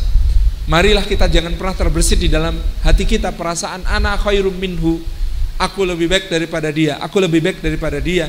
Karena kalimat ini dalam Al-Quran Al-Karim adalah warisan iblis laknatullah alaih. Sementara warisan Adam alaihi salam adalah Rabbana zalamna anfusana wa illam taghfir lana wa tarhamna lanakunanna minal khasirin. Jangan kita berkata innama utituhu ala ilmin indi, sesungguhnya aku diberi semua keutamaan ini karena ilmu yang ada padaku. Ucapannya siapa ini? Qarun. Sungguhnya aku diberi semua keutamaan ini karena ilmu yang ada padaku. Qarun. Mari menjadi pewarisnya Musa alaihissalam. Pewarisnya Musa mengatakan, salah satu kata-katanya, Rabbi inni lima anzalta ilayya min khairin faqir. Ya Allah, sungguh aku terhadap apapun yang kau turunkan di antara kebaikan, aku ini sangat fakir, aku ini sangat memerlukan. Jangan kita menjadi pewarisnya Fir'aun yang berkata, Sungai Nil mengalir di bawah kakiku, Mesir dalam genggamanku, Bani Israel jadi budakku, maka aku tidak mendapati Tuhan bagimu selain aku.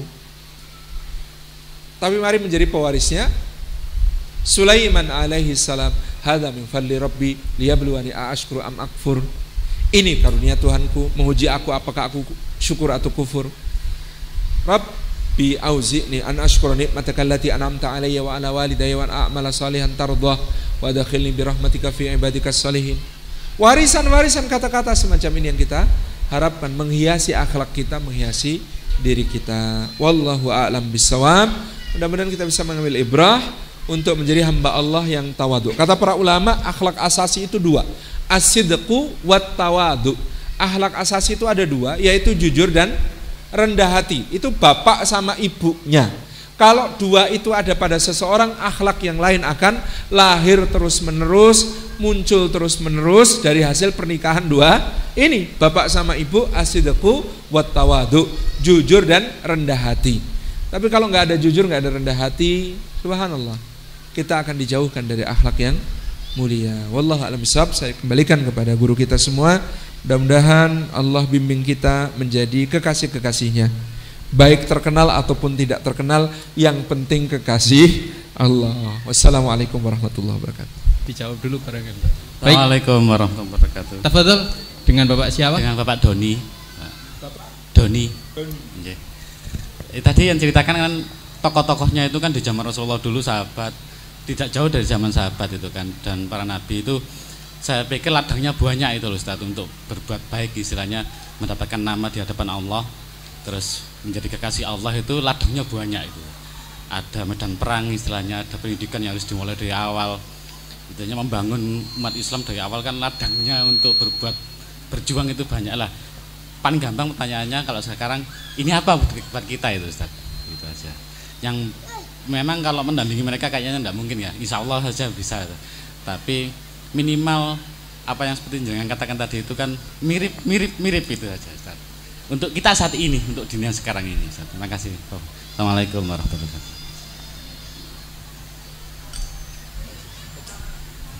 Assalamualaikum warahmatullahi wabarakatuh. Ustaz, tadi sedikit di kisah Ali. Namanya Ustaz? Nama saya Fatanuddin dari Surabaya. Tadi dikisahkan tentang Ali radhiyallahu anhu mengatakan pada orang-orang di hadapan beliau bahwa umat setelah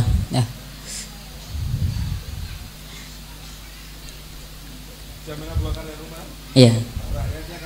Nah, susah ngomongnya. Nah, yang sekarang zamannya kayak kita gitu. Gimana membangkitkan optimisme untuk bisa membangkitkan generasi gemilang seperti beliau-beliau. Radhiyallahu anhum ajma'in. Jazakallahu khairan.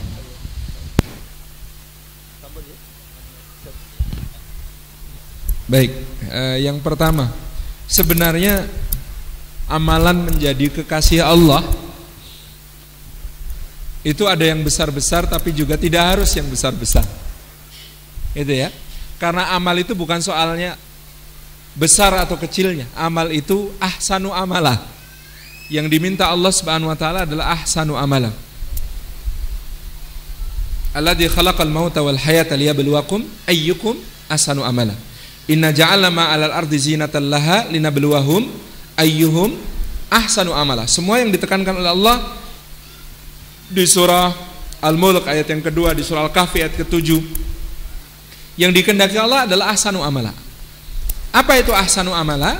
Ahsanu amala, kata Imam Sufyan Ats-Tsauri, adalah akhlasuhum niyatan atba'uhum li sunnati Rasulillah sallallahu alaihi wasallam. Yang paling ikhlas niatnya dan yang paling mengikuti sunnah Nabi sallallahu alaihi wasallam. Maka saya menulis satu buku yang baru terbit tahun ini, judulnya Sunnah Sedirham Surga. Menghidupkan sunnah, mengamalkan sunnah itu tidak harus dengan yang wah-wah, yang buah-sat itu nggak harus.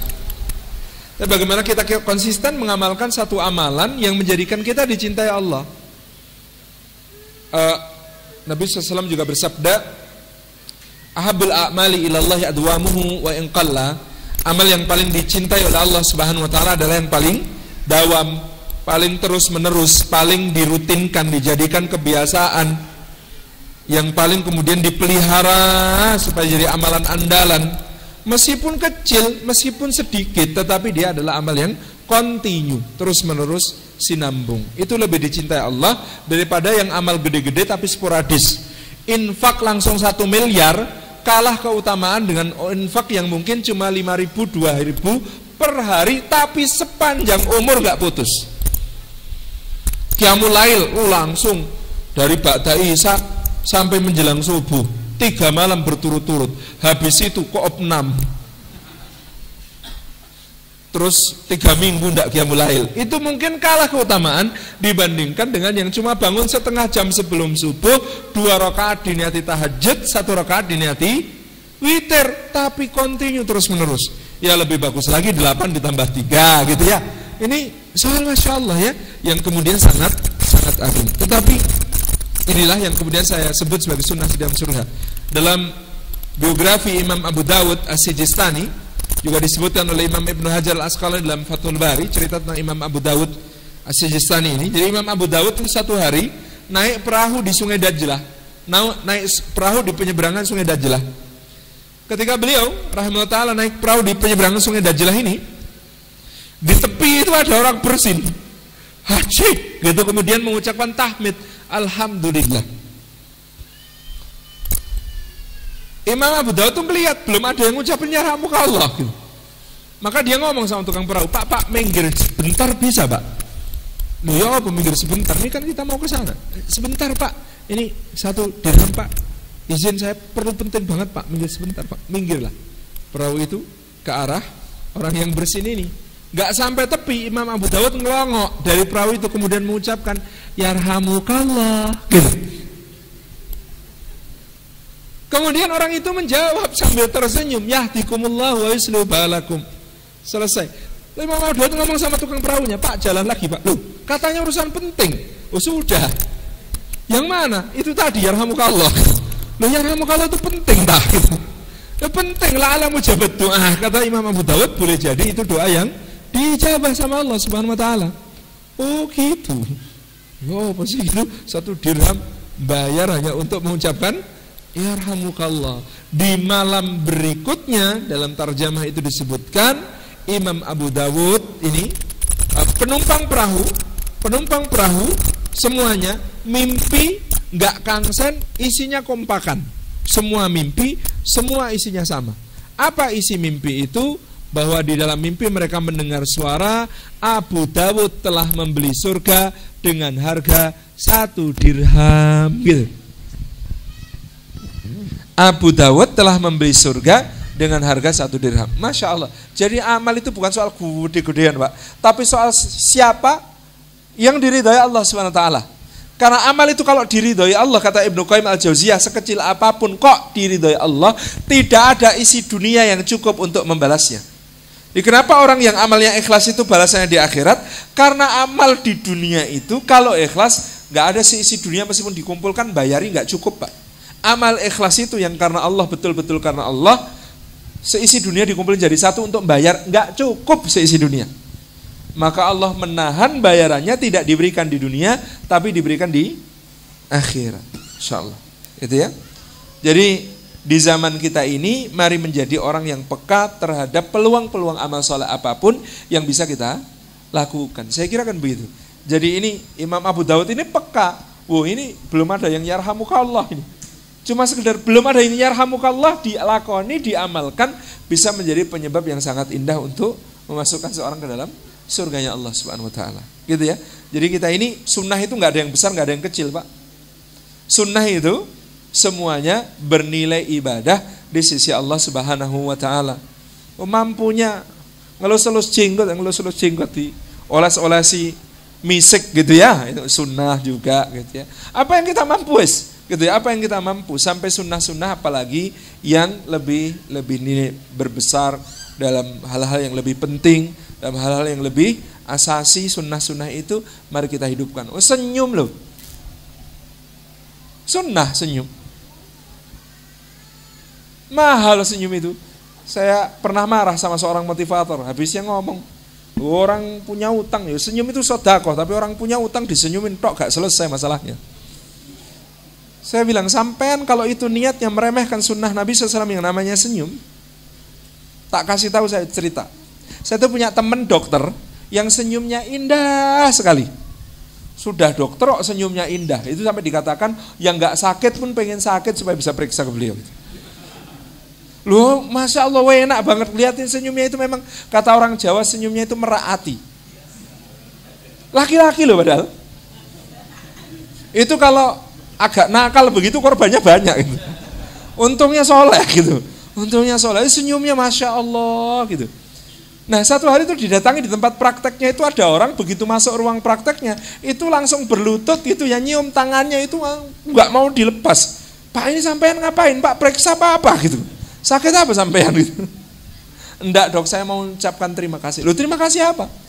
Terima kasih atas senyum dokter. Loh kenapa senyum saya gitu. Jadi ceritanya ini orang dulu seorang bisnismen bangkrut, utangnya miliaran, istrinya meninggalkan dia bersama anak-anaknya gitu ya, rekan bisnisnya kabur semua gitu ya. Wes pokoknya hidupnya itu berakhir hari itu. Dia coba mikir, ini caranya bunuh diri paling enak opo yo gitu. Jadi dia melangkah gontai itu mikir, seluruh dunia itu jahat sama saya, seluruh dunia mengkhianati saya, seluruh dunia itu pokoknya ini nggak ada harapan lagi, saya mau mati aja hari ini. Nah itu dalam langkah gontai mikir-mikir cara bunuh diri yang paling enak itu. Ketemu sama teman saya ini. Nah teman saya ini dokter ini senyum sama beliau, senyum yang ikhlas karena Allah. Senyum gitu, cuma senyum gitu. Tapi senyum ini membuat orang yang mau bunuh diri ini mikir, loh kok ya masih ada yang senyum sama saya? Berarti tidak semua orang di dunia ini jahat sama saya. Berarti saya ini masih ada harapan ya. Berarti saya ini masih bisa memperbaiki diri ya. Lalu hari itu dia kemudian memutuskan untuk memperbaiki dirinya. Bagaimana caranya bangkit kembali setelah terpuruk. Lalu kemudian dia bangkit menjadi seorang yang sukses lagi. Nah ketika sukses, istrinya sudah kembali, keluarganya utuh lagi. Dia menghadap ke teman saya itu, nyium tangannya mengucapkan terima kasih. Saya tanya ke semua motivator, saya bilang, ini senyum yang kayak begini harganya berapa coba? Senyum yang kayak begini harganya berapa? Nggak ada yang bisa diremehkan. Hatta talaqatul wajah, berwajah manis, berseri-seri, menularkan semangat kepada orang. Amal ini begitu luasnya. Amal ini begitu luasnya. Maka seorang ulama, Syekh Mutawalli Asy'arawi rahimahullah ta'ala mengatakan, agama ini sangat pemurah, bahkan senyum pun bisa menjadi pengantar masuk surga. Masya Allah. Agama ini sangat pemurah. Pertanyaan kedua, justru saya sedang optimisme melihat negara kita ini sedang optimisme. Nggak pernah seoptimis ini sebelumnya. Gimana Tata antum keadaannya wah coba lo begini, ulama dikriminalisasi, masyarakat begini diombang-ambingkan nggak ngerti apa namanya kasus ini kasus itu macam-macam gua karuan. Loh ini namanya detox. Ini detox Pak. Zaman dulu sakitnya nggak karuan tapi belum kelihatan semuanya, tersembunyi di bawah sana. Sekarang itu Anda mengenali hak wal batil itu lebih gampang daripada 10 tahun yang lalu. Cueto gitu loh. Siapa lawan siapa itu jauh lebih cepat sekarang. Enak itu. Zaman sekarang ini enak. Dan ini kesadaran umat yang seperti ini belum pernah ada sebelumnya. Ngumpul sebanyak itu pas 2 Desember itu nggak ada sejarahnya sebelumnya. Cerita ini Masya Allah Pak, wong dari sehari-hari saja ya, dari sehari-hari saja itu kita bisa sudah merasakan bahwa umat kita ini sedang bangkit. Zaman bapak saya muda Pak, cowok keren itu namanya si Boy. Tahu si Boy itu penggambarannya kayak apa? Borju naik mobil BMW, sekolah SMA, pemain basket, juara kelas, juara sekolah, berprestasi, tiap malam dugem. Tapi sholat terus, maksiat jalan, pacarnya banyak. Itu gambaran cowok keren zaman bapak saya. Zaman om-om saya berubah Pak. Muncul antitesisnya.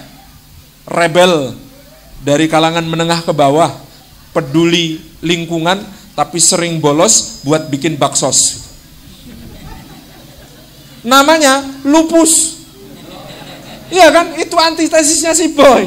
Lupus itu pemberontak, anti kemapanan, anti sekolah gitu ya.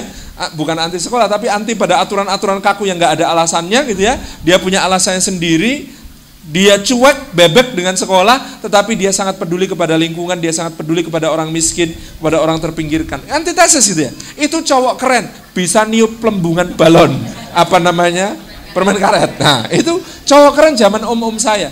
Cowok keren zaman adik-adik saya. Pak, sekarang itu mau sekeren apapun, kalau ndak punya hafalan Quran, belum keren. Ini coba ini, calon-calon menantu, calon-calon mertua milenial ini. Nanti kalau tanya ke calon menantunya itu, bukan cuma pekerjaan yang ditanya sekarang. Yang ditanya adalah, dek nanti kalau pas akad nikah, sambil sebelum akad baca surah Ar-Rahman bisa dek. Wow. Zaman sekarang Pak, itu begitu standarnya minimal. Berubah sekali selera orang tentang seperti apa kebaikan, seperti apa kemudian ukuran-ukuran orang baik. Itu berubah sekali. Kita sudah mengalami tanpa sadar hijrah syu'uriyah yang luar biasa. Dakwah, dulu dakwah itu pengertiannya sempit Pak. Ceramah agama, kiainya harus 50 tahun ke atas atau minimal bergelar profesor doktor. Zaman bapak saya kan begitu. Tablik akbar kok yang ngisi Salim Afilah sopo itu kalau zaman bapak saya nggak ada yang terima. Iya Pak, saya itu sampai saya tua-tuakan dengan pakai batik gitu kan. Karena memang tidak meyakinkan begitu. Saya khutbah Jumat pertama kali itu Pak, itu kelas 2 SMA. Kelas 2 SMA khutbah Jumat gitu ya, pakai gamis panjang begini tapi celananya celana sekolah Pak. Dan nggak pakai peci. Turun mimbar Pak, selesai sholat Jumat, orang-orang datengin. Apa katanya? Salamannya itu ngeremesnya agak kenceng. Saya bilang, khutbahnya bagus dek, tapi lain kali pakai peci ya. Gitu. Zaman itu, subhanallah, beda Pak. Itu zaman itu stereotyping yang dinamakan dai kayak apa itu masya Allah, itu kasepuan kiai gitu ya. Berubah zaman kita sekarang ini, dai muda tampil, ustaz muda tampil. Ada positifnya, ada negatifnya tentu saja. Ada plus, ada minusnya, ada kekurangannya juga. Tapi kita itu sekarang menyaksikan yang namanya dakwah itu makin horizontal. Sekarang itu yang namanya dakwah itu adalah masya Allah ya, antar komunitas. Bikin grup WhatsApp tiba-tiba jadi dakwah, ngumpul bareng, sholat bareng, taklim bareng, tahajudan bareng, macam-macam bareng gitu ya. Klubnya namanya Pemuda Hijrah, Sahabat Hijrah, Teman Hijrah, Hijrahku, Hijrahmu, Hijrah kita. Macam-macam namanya hijrah semua gitu. Itu ndak ada zaman saya muda, ndak ada Pak. Masya Allah, ini berubah sekali. Yang mbak-mbak juga begitu gitu ya. Hijaber mam, nikop squat, masya Allah itu ya. Itu nggak terbayangkan dulu. Jadi gini, setelah film Ayat-Ayat Cinta tayang ini juga kita harus mengapresiasi gerakan budaya, Kang Abek dan lain sebagainya, bagaimana mereka menyumbangkan value baru untuk memberikan cara pandang baru kepada masyarakat. Zaman Fahri, Ayat-Ayat Cinta lagi booming tayang filmnya di bioskop, itu pakai baju koko untuk kuliah, itu jadi ngetren Pak. Serius, saya dulu zaman SMA itu begitu selesai sekolah, seragam saya lepas, saya pakai baju koko, satu-satunya di sekolah saya, SMA 1 Jogja. Saya kenapa ketika lepas sekolah kemudian pakai baju koko? Untuk menjaga diri, saya tuh tahu saya itu potensi nakalnya tinggi Pak. Jadi kalau pakai baju koko minimal malu sama baju sendiri gitu.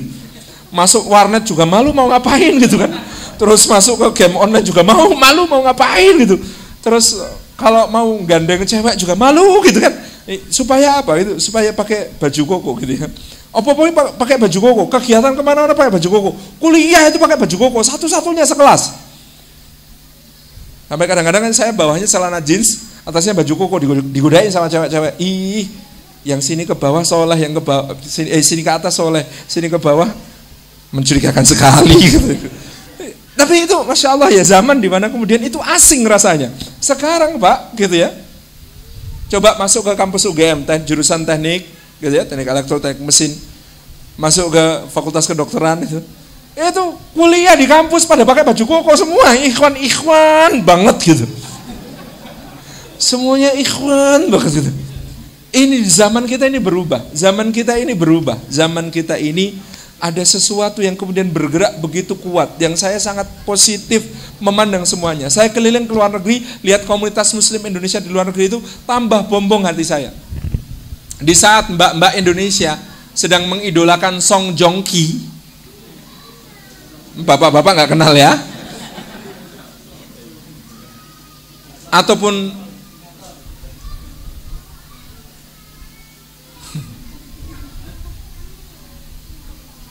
orang Korea itu senang sekali dengan Imam Masjid Agung Itaewon di Seoul, namanya Muhammad Baihaqi, alumni Tebu Ireng. Di saat orang-orang Indonesia gandrung sama tokoh dari Amerika, entah siapalah itu ya, Barack Obama atau siapa. Loh, orang pantai barat Amerika itu, tokoh yang paling digandrungi namanya Muhammad Awud Joban, Imam Masjid Seattle di negara bagian Washington. Imam Joban itu kelasnya beludak terus, yang hadir berbagai bangsa, berbagai ras. Saya tanya orang India, Pakistani, Bangladesh, IPB. IPB itu India, Pakistan, Bangladesh. Kok ngambil kelas fikih ataupun kelas tauhid ataupun kelas nikah ataupun kelas apa di sini di Imam Joban? Kenapa? Kalian kan punya imam sendiri, biasanya teman-teman IPB sensi kan. Imam Joban kan jelas mazhabnya Syafi'i, sementara mereka Hanafi gitu. Nah, pokoknya Imam Joban the best kata mereka. Pokoknya Imam Joban the best. Kelas akhir pekannya itu pengenalan tentang Islam. Pengenalan tentang Islam di akhir pekan itu, yang masuk Islam itu selalu kadang-kadang jari nggak cukup untuk hitung, setiap pekan. Imam Joban di berbagai negara, komunitas muslim Indonesia itu selalu didudukkan bagian dakwah. Saya ketemu dengan imam namanya Abdul Wahid di Newcastle Central Mosque. Saya tanya, ini program masjidnya kok bisa kreatif-kreatif gini, dari mana? Oh, ini teman-teman Indonesia, kalau bagian dakwah selalu kita serahkan ke teman-teman Indonesia. Loh, gitu. Saya tanya, mana orangnya? Kenalan. Wow, dari orang Indonesia bener. Lalu dia cerita, loh antum dakwahnya begini, dari mana kok jadi kreatif banget begini? Ya dari Jogokarian, Sat, dari mana lagi? Oh, Jogokarian masjid saya. Iya, saya belajarnya di Jogokarian, kemudian diaplikasikan di sini. Jadi dakwahnya di Newcastle Central Mosque itu ya, mereka bikin dakwah ke panti jompo. Jadi relawan-relawan remaja masjid diminta ke panti jompo. Tugasnya apa? Sederhana, dengerin jompo-jompo curhat. Jompo-jompo itu curhat, nggak ada yang dengerin loh di panti jompo. Nah, ini remaja masjid ini kemudian melakukan kunjungan ke panti jompo untuk dengerin jompo-jompo itu curhat. Saya tanya, loh apa strategisnya dakwah buat jompo? Bentar lagi wafat. Saya, kata Imam Abdul Wahid, yang orang India itu juga dulu bilang gitu, apa strategisnya dakwah buat orang jompo? Tapi teman-teman ini, yang orang Indonesia ini meyakinkan saya. Kata mereka, loh Rasulullah itu nggak beda-bedakan loh. Satu orang mendapatkan hidayah melalui lisanmu, melalui dirimu, maka itu lebih baik bagimu daripada khumurin na'am, lebih baik daripada onta merah, atau lebih baik daripada dunia seisinya. Itu apa Rasulullah bilang? Jompo atau anak muda atau eksekutif muda atau apa? Enggak. Satu orang dapat hidayah melalui dirimu, maka itu lebih baik daripada dunia seisinya. Pahalanya mah sama. Siapa tahu ada muslim dikubur di Inggris, tambah subur Inggris ini jadi lahan dakwah. Oh iya ya. Dengerin jompo sampai jomponya bersyahadat, pokoknya itu targetnya itu. Terus pergi ke sekolah-sekolah mengenalkan tentang halal food. Jadi bagaimana halal itu didefinisikan bukan sebagai muslim meal. Kalau kosher itu Jewish meal, kosher itu makanan Yahudi. Tapi kalau halal itu bukan muslim meal, bukan makanan muslim. Kenapa? Panggilannya ya ayuhan nas, wahai manusia, makanlah di antara yang kami anugerahkan kepadamu yang halal dengan thayyib. Itu kan ya ayuhan nas, bukan ya ayyuhalladzina amanu. Jadi dia bukan muslim meal, dia adalah high quality food. maka dikenalkan ke sekolah-sekolah, anak-anak sekolah konsumsinya halal food. Kalau nanti anak-anak sekolah konsumsinya sudah halal food, kata Imam Ahmad, makanan halal itu melembutkan hati. Kalau sudah lembut hatinya, dimasuki kebenaran lebih gampang, strategis dakwahnya. Tanya lagi, apalagi dakwahnya? Ngunjungi anak-anak yang sakit di rumah sakit. Jadi remaja masjid Newcastle Central Mosque itu gaweane itu ke rumah sakit ngunjungi bangsal anak, bawa hadiah, bawa bunga, bawa boneka, bawa mainan, dihadiahkan kepada anak-anak yang di situ. Masya Allah, seneng. Orang tuanya juga seneng, terhibur gitu. Lama-lama dekat, akrab, tukar-tukaran nomor kontak, didakwai sampai ada yang jadi muslim. Ada lagi kemudian dakwah donor darah. Dakwah donor darah. Di mana-mana kemudian dakwah donor darah muslim Newcastle ini dapat penghargaan dari PMI-nya Inggris. Kenapa? Darahnya muslim itu bersih, nggak ada alkoholnya, nggak ada narkobanya, nggak ada suntik-suntikannya, nggak ada HIV AIDS, nggak ada yang berbahaya. Pokoknya donor paling suwehat darahnya itu muslimin. Itu jelas. Terus apa lagi dakwahnya? Pokoknya programnya itu kreatif, kerja bakti. Kerja bakti Sabtu pagi. Kenapa kerja bakti Sabtu pagi? Jumat malam di Inggris hari mabuk nasional. Wah, semua mabuk pokoknya kalau Jumat malam. Maka pagi hari itu, Sabtu pagi itu hari paling kotor di seluruh Inggris. Abang petugas kebersihan juga tadi malam mabuk gitu. Makanya itu kerja bakti, bersin-bersin macam-macam itu sampai dapat penghargaan dari wali kota. Kerja bakti bersihin salju di fasilitas umum. Masya Allah, itu kreatif. Saya tanya dari mana idenya? Jogokarian. Bagus. Saya yang orang Jogokarian belum kepikir mas gitu. Tapi ini ya inilah dakwah gitu ya. Di mana-mana kemudian begitu. Seluruh dunia sedang menantikan muslimin Indonesia. Kemarin saya ikut daurah di Istanbul sepekan. Pematerinya kerjasama dari beberapa lembaga. Satu daurahnya tentang Baitul Maqdis, Pak, tentang Masjidil Aqsa. Pematerinya dari ISRA, Islamic Jerusalem Research Academy, dari Rabithah Ulama Filistin fil Kharij, himpunan ulama Palestina di pengasingan, kemudian dari Rabithah Ulama Syam, himpunan ulama Suriah, kemudian dari Akademi Bina Ulama, ini ulama-ulama Mesir yang isi. Nah, semua penjelasan dari awal sampai akhir, Pak. Isi daurah Baitul Maqdis itu kemarin kesimpulannya satu. Al-Aqsa bintidaril Aqsa. Masjidil Aqsa itu selalu menunggu pembebas dari negeri yang paling jauh. Yusya bin Nun, muridnya Musa, itu memang orang Bani Israel, tapi datang dari mana? Mesir. Generasi berikutnya Umar bin Khattab dan Abu Ubaidah bin Al-Jarrah itu datang dari Arab. Datangnya malah dramatis, naik onta gantian sama budaknya, saya tidak Umar. Pas masuk kota Yerusalem, giliran budaknya yang naik, dia yang nonton. Generasi berikutnya Nuruddin Mahmud Zanki dan bapaknya Imaduddin Zanki itu dari Turkmenistan. Salahuddin Al-Ayyubi dari Kurdi Azerbaijan, jauh-jauh gitu. Didatangkan Allah selalu dari jauh.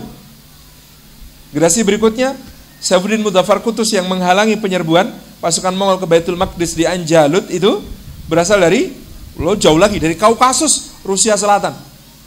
Pokoknya makin kesini, yang dipanggil Allah untuk membawa Masjidil Aqsa itu dari negeri yang makin jauh. Maka para ulama itu bilang, ya kayaknya siapa lagi kalau bukan kalian. Al-Aqsa bintidaril Aqsa. Jadi Al-Aqsa itu menunggu pejuang dari negeri yang jauh. Nggak ada sejarahnya. Al-Aqsa dibebaskan orang Palestina sendiri, itu nggak ada sejarahnya. Maka ini kata beliau, kami sedang menjelaskan kepada orang Palestina, nggak mungkin kalian itu membebaskan Masjidil Aqsa sendirian. Ini Al-Aqsa bintidaril Aqsa. Wa ja'a min aqsal madinati rajulun yas'aqala yaqum tabil mursalin. Surah Yasin ayat 20. Wa ja'a rajulun min aqsal madinati yas'a qala ya Musa innal mala'a la ya'tamiruna bik liyaqtuluk fakhruj innilaka minan nasihin. Surah Al-Qasas ayat 20. Sama gitu ya, semuanya merujuk peran dari orang yang berasal dari bagian kota yang jauh. Aqsal Madinah, dari Aqsal Balad Indonesia. Kata Ustadz Fadlan Garamatan, sekarang ini orang Papua adalah orang yang pertama kali sholat di muka bumi. Orang Papua adalah orang yang pertama kali sholat di muka bumi. Iya, wong orang Papua sudah subuh, orang Mekah baru isya. Duluan orang Papua. Jadi insya Allah menjadi satu kebanggaan bagi kita. Hadis-hadisnya merujuk juga begitu, gitu ya. Sa'udul iman ilal Madinah, kama ta'udul hayyah ila jarhiha. Akan kembali iman itu ke Madinah, seperti ular kembali ke sarangnya. Kalau Rasulullah nyebut ular, kira-kira ular padang pasir atau ular hutan tropis? Ular padang pasir kan? Nah, salah satu yang dirujuk oleh Syekh Mukhlis Yahya Barzak itu adalah ular padang pasir yang namanya ular derik. Apa perilaku khas ular derik? Balik ke sarangnya kalau sudah jalan terjauh. Dia hari ini jalan dari sarangnya keluar, sejauh apa itu? Balik. Hari berikutnya dia akan pergi lebih jauh daripada hari pertama, balik. Hari ketiga dia akan pergi lebih jauh daripada hari kedua, balik. Begitu. Negeri yang iman pergi terjauh di mana sekarang? Kata Ustaz Fadlan negara mata lagi, Papua. Iman itu baru kembali sesudah nanti Papua futuh, katanya. Baru akan setelah itu kembali ke Madinah. Siapa yang bawa kembali ke Madinah? Dipimpin orang Papua, katanya. Bawa ke Madinah. Dan nanti di akhir zaman itu, gitu ya, hadisnya kan merujuk sama. Akan datang pembawa bendera-bendera hitam itu dari arah Khurasan, min jihati Khurasan. Yang satu minal masyriq, dari arah timur. Dulu para ulama menggabungkan hadis ini, kemudian menyimpulkan dari Khurasan.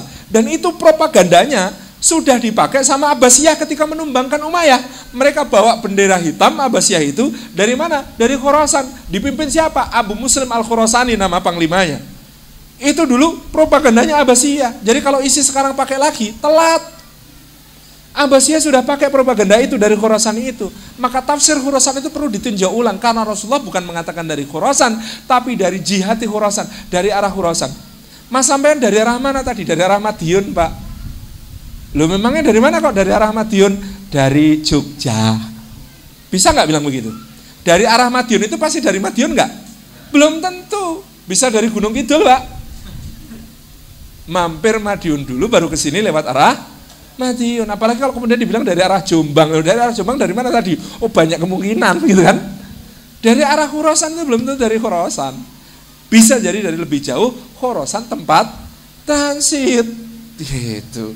Jadi tabarakallah rahman Allah Subhanahu wa taala menjadikan hati saya ini optimis tentang Indonesia, Pak. Optimis sekali.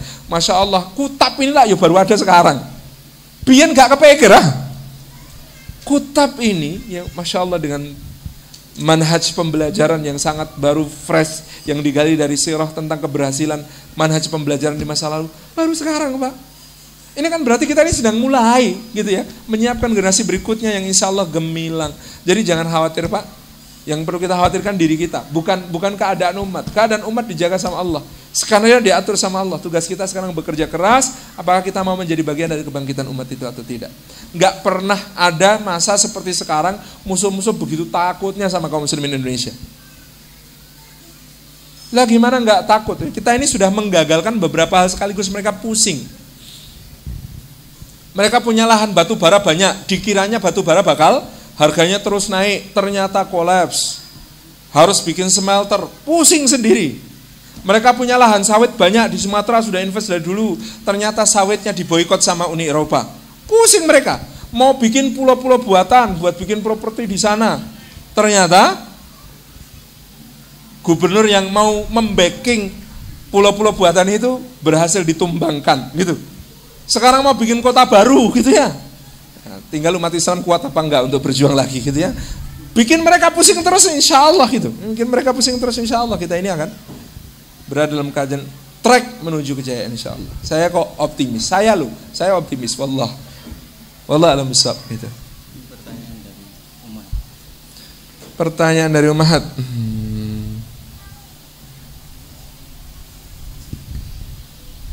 Duh, pertanyaannya ruwet-ruwet ini.